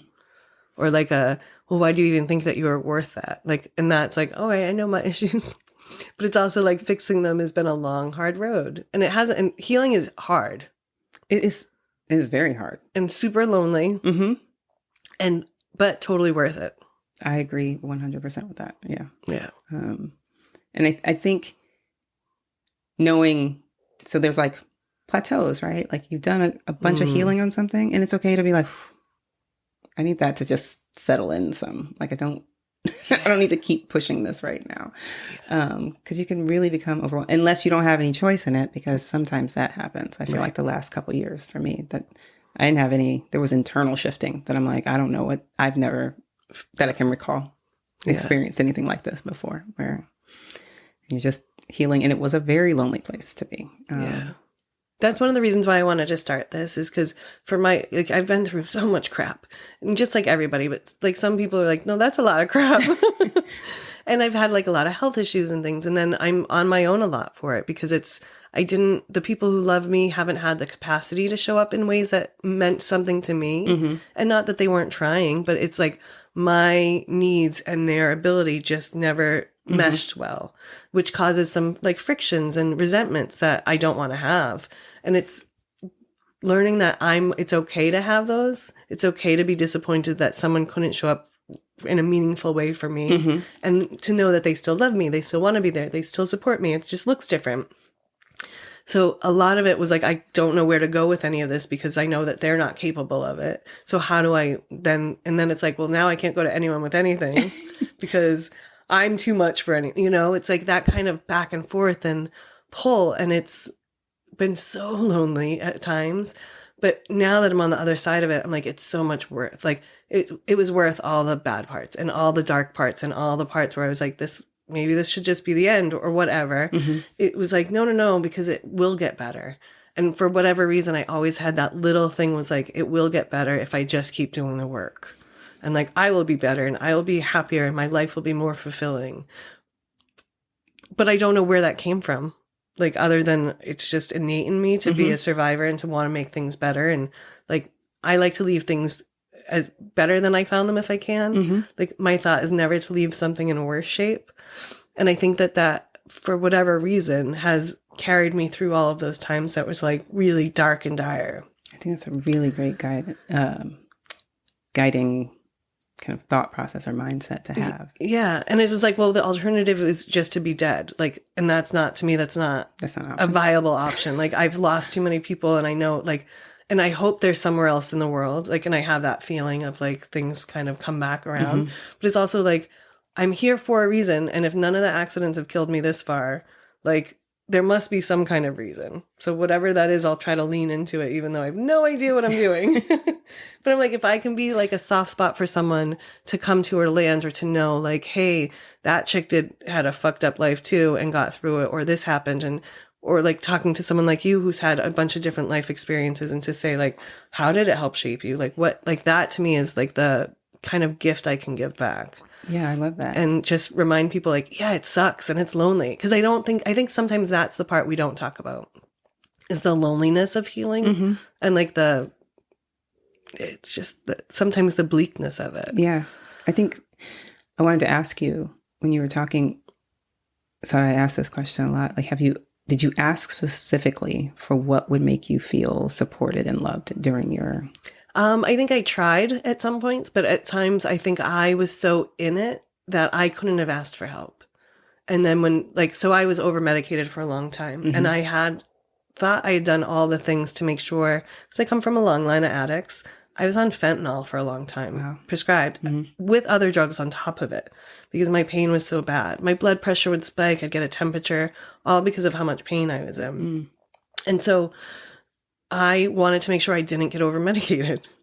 And I only had one prescribing doctor. Every other doctor that I went to that would try to write me a prescription, I'd be like, can you email that to my PCP so that everything, I don't have like, Nice. you know, I was in nursing school when I got really hurt. So I was kind of like trying to make sure I had all the guardrails in line to make sure I didn't become an addict. And then I had people that I would go to and say like, hey, I'm okay still. Like, you know, I feel like I was a little foggy last night. I'm like, no, you're fine. You're fine. You're fine. And then when my sister-in-law basically, or my niece basically saved my life. My sister-in-law had my niece and I was living back close to them. And I said something about how I couldn't wait to have her my first full weekend. And my sister-in-law looked at me and was like, what? And I was like, no, I can't. Like, when you guys are ready to go, like, I will take her for her first weekend while you guys leave. And she was just like, I can't leave her with you. Oh, wow. And I was like, so kind of mortified. And like, I was like, I've been babysitting infants since I was 9 years old. Like, what do you mean you can't leave my niece? She's my goddaughter. Like, I was like, what do you mean you can't? And she's like, you're too medicated. She's like, you don't know what's going on half the time. And she said it to me in a moment when I had the perfect kind of clarity and was okay. And I was like, what are you talking about? And she was like, there are times that I don't think you even remember you're here. And she wasn't wrong, but I had gone to other people and said, like, I'm okay, right? And they were just like, yeah, you're good, you're good, you're good. And so when it happened, I was like, wow, what the fuck? And so I said some stuff to my then husband and I was like, you know, this, and he was like, no, babe, no. And like that night, I took my fentanyl patch off and I went through the detox. It was like a Sunday night. He was going to work Monday. And I was like, all right, I'll have like 12 hours a day to kind of, and I went through DTs and which was stupid and I shouldn't have done it. And I could have died. And I slept in my bathtub for like 12 hours one day. Cause I just, between the shitting and the puking was just like, I might as well not, like, might as well just keep being able to hose myself off. And it was terrible, but it also gave me like, I was like, I'm not an addict. Like I've been working so hard not to be one. And then I like got clean and then I had to go back on it because I had to have surgeries and stuff. But it was just like and then after I started to get better, so many people in my life were like, oh, you're so bright now. Like you can see your eyes again. And it's almost like having you back. And I was like, how did all of you people know this? And like a couple of people were like, oh, we were so worried. We would talk about it. And I'm like, did you ever think to talk to me? And they're like, well, we talked to this person, that person. And then people that really like my parents at one point said, well, we didn't know if it was our business. And I said, if it's not your business, whose business is it? And that was a really hard kind of moment for me to be like, so I'm your kid, but it's not your business to help me in life anymore. Like if you see me struggling, you're just not going to throw me a life raft. And they were just kind of like, well, we didn't know. And, you know, Ron was taking care of you. And like, I was like, but he wasn't like, and y'all knew it. And everyone was talking about me, but not to me. And I just kind of lost a lot of like oh, you don't really care then. Cause if you can watch me drowned. Yeah. Like, or if you could just sit there and watch me drown. I like, it gave me a lot of like hurt and like, all right, I don't want to be around you people because I'll never know if you're really supporting me or not. And it's a shitty feeling to have. Oh, that must have been really hard. Yeah. And so it still creeps up every once in a while now. Like someone will make a reference to something back when I was really hurt and over medicated. And I get so kind of like, cause I'm like, I feel like I got robbed of even more time when I thought I was doing all the right things. But I was so far in it, I didn't know. I was on like fentanyl and Vicodin and I was on so much shit.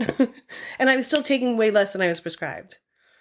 Like, and there was some, like now that I'm clean, like I say clean because it's, well, true. But now that I'm clearer from those times, there were little things like one of the pharmacists one day was like, do you know that you're taking like a shit ton of stuff to be your age? And he's like, what? Like, and it's not, he has like boundaries on what he can and can't ask. But there was some little things here and there now that I know was like, okay, that was planting the seeds at least. Because when she said it to me, like I was shocked, but it wasn't shocking. You know, like I was like, no, I'm not that bad. And she was just like, wow, I'm glad that she had that moment to Yeah. be able to tell you, and that you were in a clear enough state to receive that message, because that could have gone a whole other way, right? Yeah. Like you could have just been offended and defensive and just like, I can't believe this is, like Yeah. that could have gone a whole other way. Yeah, it could have caused And- a huge rift between she Yes. and I, but instead it was like, because I know Instead she of it being comes a from a healing place. Yeah. moment. That's beautiful. No, and it's a testament to who she is and the fact that like she doesn't. When she says stuff, I've always listened because she's not one of those people that's always like poking. Mm-hmm. It's like when she says stuff like that, it's like it means more because she doesn't nitpick at things. Yeah. Like, and she was protecting her kid, which which is always like. I'm going to Can't fault her respect for you. that. Yeah. Yeah. I want you to do the best thing taking care of this precious little baby girl that I loved. Like it was a moment of like, oh, she needs to do this to protect this little person that we both love so much. So she's doing it in the best interest of what she should be. So like, I need to really listen to that. Yeah. And so I did. And she called me a couple of days later and she was like, hi. She's like, you sound awful. And I was like, I'm really sick. And she's like, what's the matter? And I was like, I took my patch off. And she's like, you what?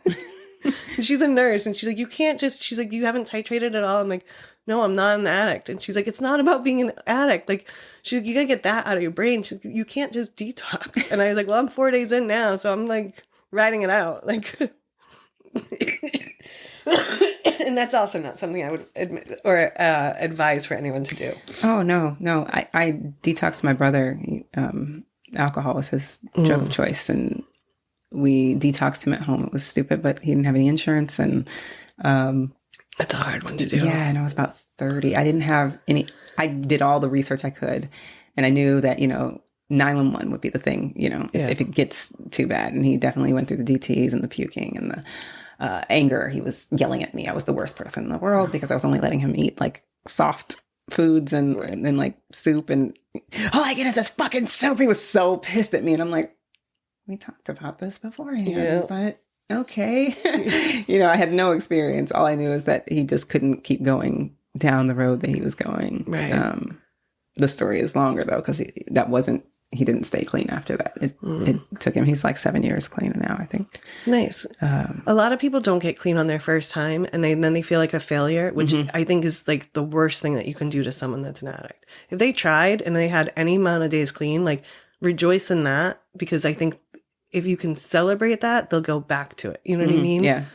And because I grew up with a lot of addicts. And so which is one of the reasons why I tried so hard to make sure I wasn't becoming one. And then I totally did. And I still have a hard time kind of admitting that I was an addict. Just because I was like, I wasn't seeking. I didn't do this. I was taking less. Like I wasn't running out by the end of the month. So in my brain, it's like, but you still weren't. But I'm like, oh no, I was. Because there's also days I know that I was taking stuff when I was like, okay, I don't want to deal with this. So if I just take this, it's all easier. Right. And it's easier to say to yourself, but it's also prescribed, right? So yeah. you have that to lean on to support the story of I am not an addict. But I do think ultimately though, your story is just not, and I won't say it's not common because it's definitely something that has become more common, right? We see a lot of people who are just being overprescribed because we just do that in this country. Yeah. But there's this history in your family that you were fighting against, and then these prescriptions sent you down a road that you were not looking for. Yeah. And I am grateful for kind of my family because it gave me a tool for being sent down that road that most people that get sent down that road don't have. And you don't think that like taking this is going to lead to taking that. But I can totally see if they had stopped my prescription, I totally can see me going to the street to get it. And then if I can't get that, then I'm going to heroin because I can't not have it. And like, that's cheaper than opiates, or it's cheaper than it's when people are like, I don't know how that happens. I'm like, I don't know how you don't know how it happens. Like, it's a really easy, fast progression. Like, we give people opiates that are designed to be addictive. And then you just want to stop. You want to give them like a bunch of them up front. And then you want to be like, oh yeah, now you don't have any. Right. Like, you got to teach people how to use these things responsibly. And you need to watch them because it can get out of control so fast. Yes. Because it changes the way your brain works. And then we also need to work on pain management that's outside of medication. Like what else is available to us? Yeah. If I had stayed on the path that Western medicine had me on, I would surely be dead. Because one, they weren't doing anything for my pain other than giving me drugs, and they just kept upping my drugs. Before I moved here to California, I had a meeting with a pain specialist, and I was so excited for this meeting. For weeks, I waited for it because I was like, she's going to be the person that can teach me something else. So we go and we sit down and we start talking, and she's like, well, tell me how you cope. And so I'm going through all this stuff. And at this point, I had been almost completely off opiates for, I don't know, 7 or 8 months. I was using weed and exercise and like a bunch of other things. So I'm like, I do this and I do that and I do this and I do that and I have to do this. And she's like, okay. And I'm like, all right, so now what do you got for me? And she just looked at me and was just like, you have discovered it all. And I like just started crying. Oh. My mom was sitting there with me and I was just like, excuse me? And she's like, I don't really have. She's like, you've done a really good job of finding all of them. And I was like, didn't you go to college and medical school? And she was like, and I was like, I've dropped out of 3 colleges. How do I know everything you do? And she was just like, and I was like, I gotta go. And I got up and started walking out. She's like, wait. And I was like, no, if you don't have anything to offer me, then this appointment is over. And I've waited months for nothing.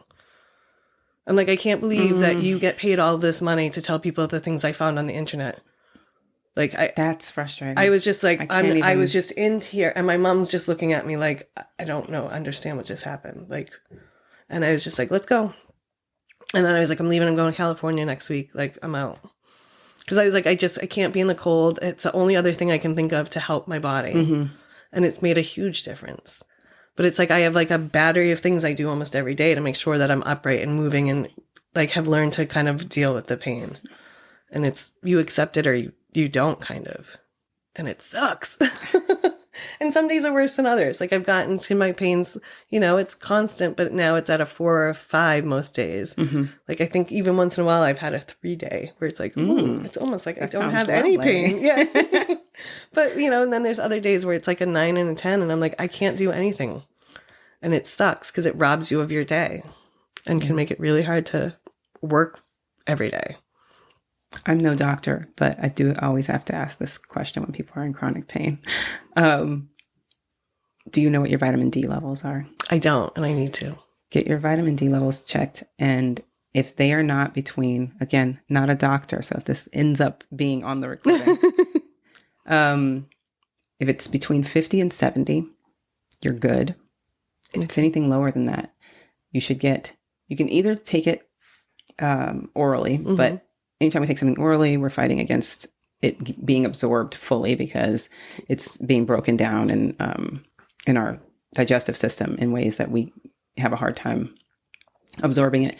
You should take it with the fattiest meal of the day and not at night because sometimes it mimics sunlight in our body and we'll end up having bad sleep. So early in the day with a fatty meal. So if you eat eggs at breakfast, that's a great one. Or you can take it with like a spoonful of olive oil. All right. If you're going to go that route. I like injections for vitamin D. Oh, okay. Because it bypasses the digestion and gets straight into the system, and it's amazing. And so if you're in chronic pain and it's lower than that, most of us are at a deficit. Like most of us are deficient because we work indoors. Right. We live indoors. We're no longer working out in fields. And so this modern world that we live in, we don't have enough vitamin D. So we're not getting the amount of sunlight. So if you can get 15 minutes a day without sunblock, if that's possible for you, everybody burns at different rates, but if you can get 15 minutes a day, that's also on as much body as possible. Yeah. So you want to have all of the body exposed and get that 15 minutes. It doesn't have to be all at one time. You could do 5 minutes here, 5 minutes there, whatever. But the injections made a huge difference. I thought I was dying in my 20s because my vitamin D was so low. Wow. And it was well below the threshold. The threshold. But even the threshold, according to a naturopathic doctor that I went to, is it's horrible. She's like, that's like the bare minimum for saying that you're okay, which is 20. That's interesting because in most labs. When I first moved out here, I moved to the island in April of 2020. And anytime it was like above 62, I was on the beach in my bikini because I just come from Boston. So 62 here is like 84 at home. So I was like just happy but I was out as often as I could. And I think that that's probably one of the things, like on days that I couldn't get out, it was like, I was like, I just need to be out in the sun with it on as much skin as possible. And it probably is one of the things that helped that I didn't realize. Like I thought it was just the walking, but it's probably the sun too. Yeah. We demonize the sun, but it actually gives us a lot Oh, of I don't. I nutrients. worship that bitch. Good. I've been a sun worshiper my entire life. I love that. Yeah, Because we have, as a society, has decided the sun is horrible, and that is not true. No, There's I've a lot had of skin nutrients that cancer. come from. I've had skin cancer removed. I even gave like 6 different spots of it in my back and my chest. And the first time I had it, I was like 16, I think. And the dermatologist said to me, because I was like, oh, this means I can't go in the sun. She said, no, you just need to be smart about your sunscreen. And she said the worst thing she could have ever said to me. She said, just because you had it once doesn't mean you have it again. And you're like, And I believed her for like 5 years. I didn't have any. And then but it's also my skin is that kind of skin. I have something with like, I'll grow moles and stuff. My back has got more moles now than it did 10 years ago. But it's also like, okay, but I'll just get a little extra sunscreen because I'm going out. Like, I'm going to go lay out on the beach. I'm going to go lay by a pool. Those are my favorite things to do. I can go swimming in any kind of body of water on a sunny day. You'll find me there. yeah. So you can go with your bare skin for 15 minutes, then lather up and block it and still enjoy your sun. Yeah. But vitamin D for chronic pain. I mean, I thought I was dying. I was like, if I can just get my child to 18. And of course, I was young. So I'm realizing now, I'm like, 18 wouldn't have been very helpful. Like, well, there's so much more time that a parent needs with their kid or their kid needs with them, right? Yeah. In order for them to feel like they're ready to get out on their own. Like I realize now, parenting an adult child, like there's still stuff where we gotta get through, and I need to be there for. And but I really thought it was the end. I'm like, here it is. Like this is my whole body hurt all the time. Oh, that's terrible. Yeah. There was one time it was snowing in Alabama, which it doesn't snow and stick. And I have pictures of him I'm on the balcony taking pictures because I'm like, bundle up, go downstairs and enjoy the snow that's coming down. And I can't go with you. My body hurts so bad. I thought I had MS. I thought I had lupus. I thought I had all the things. Like, this is it. I don't know. In fact, I had some neurological things that were happening in my brain when they did the seizure test, the EEG, which they then decided, well, because I don't have MS, they were no longer going to treat. They gave me this medication that made my body feel incredible. And I was like, ooh, what is this? I haven't felt like this in the longest time because I had been in so much pain. Right. But because I didn't have MS, they took me off that medication. And I was like, well, that sucks. It's actually better for me because now it's apparently addictive. I didn't know. But it felt for those couple of weeks that I had it, I was like, I am golden. Like life is good. I want to know what that is. It's called Keppra. Keppra. All right. It made me feel incredible. But yeah, and then to come to find out, I went to a random doctor. I had seen all these specialists.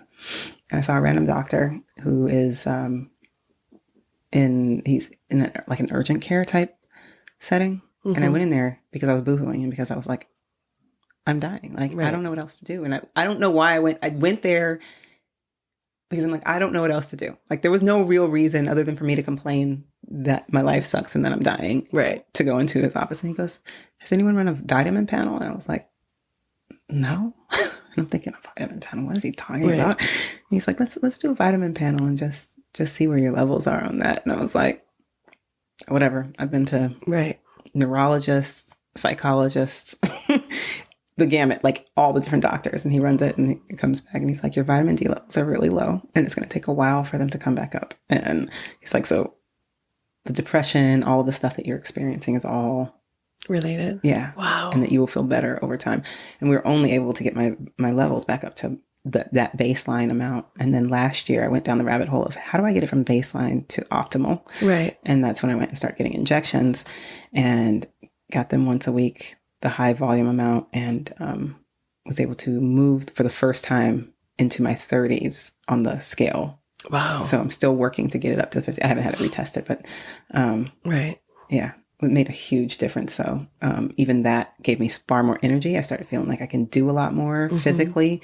My body doesn't get as sore when I work out because those levels are higher. Right. It affects so many different areas of your body because I've gone in this rabbit hole of researching vitamin D. So anyway, all of that to say. That's a great tip. Highly suggest looking into what your levels are and whether or not you can get them up, because if they're not where they're supposed to be, huge difference in how your body feels. And I'd love for you to be at a 3 or lower every day. Wouldn't that be great? It would be. I don't know if that'll ever happen. And I've kind of resigned myself to that. It won't. If I had told myself if I can get to like a 4 or 5 every day, like that would be, ideal. Because I used to for almost 3 years, I didn't leave my house. I was like from my bed to my couch, to the shower, to the couch, like to PT. Would be so sore from PT, I would go home and just be in pain for the rest of the night. And it was like, I just can't live like this anymore. And it took it was slow and in increments that I started to get better. I started to take weed instead of Vicodin, or, I was like, I need to have some things. And then I started taking things and doing things for anti-inflammatory and just starting to move my body. And I had gotten super fat. Like I was not heavy. I was fat. Like I was a short, fat chick. And it also helped me hide out in the world because people don't pay attention to fat people. But it also was just more taxing on my body, which was not healthy. But it took really small steps that, but they've all led me here. So I'm kind of like, okay, thank you, world. I try to live with as much gratitude as I can because I feel like it makes it all easier, even though some days it's really hard. Some days it is really hard. I heard a practice that I really like, and it's that gratitude is practiced in the moment. So if you're struggling to come up with the things to feel grateful for, when something happens, like you have a moment and you feel, how you feel it, you're like, I love that person, right? Like they come up and say something, or you run into someone and you're like, in that moment, you're just feeling whatever, you breathe that in, you stay in that moment for as long as you can. And then that's your gratitude practice of the day, rather than trying to recall a thing or create. Yeah.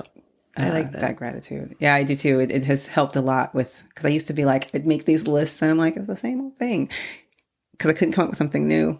And then when I heard that and I started, I'm like, oh, that's what it is. Someone gives you a nice hug, you just stay there for a minute. Like, don't let them go. Just enjoy. Plus, it's always nice to hug your loved ones a little longer.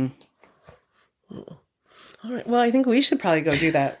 Yeah. I think we'll wrap this up for this time. Okay. We'll definitely have you back, Leah. Thank you you for all of this. No, You're so interesting and bright, and you have a nice light to you. Oh, thank you so much. That I want to spend more time with. And I can't. I feel the same way about you. Yeah. Oh, thank you. And I've seen you work with clients because I know some of your clients, and you're amazing at it. Thank you. Your guidance is, 2 of our friends that you've worked with, you can see they have a brighter light now. Thank you so much. So thank you for that. All right, y'all. We'll have links in case you need a good life business coach. You can reach out to Leah. But other than that, go find your joy and maybe hug your loved ones a little longer today. All right, y'all. Bye.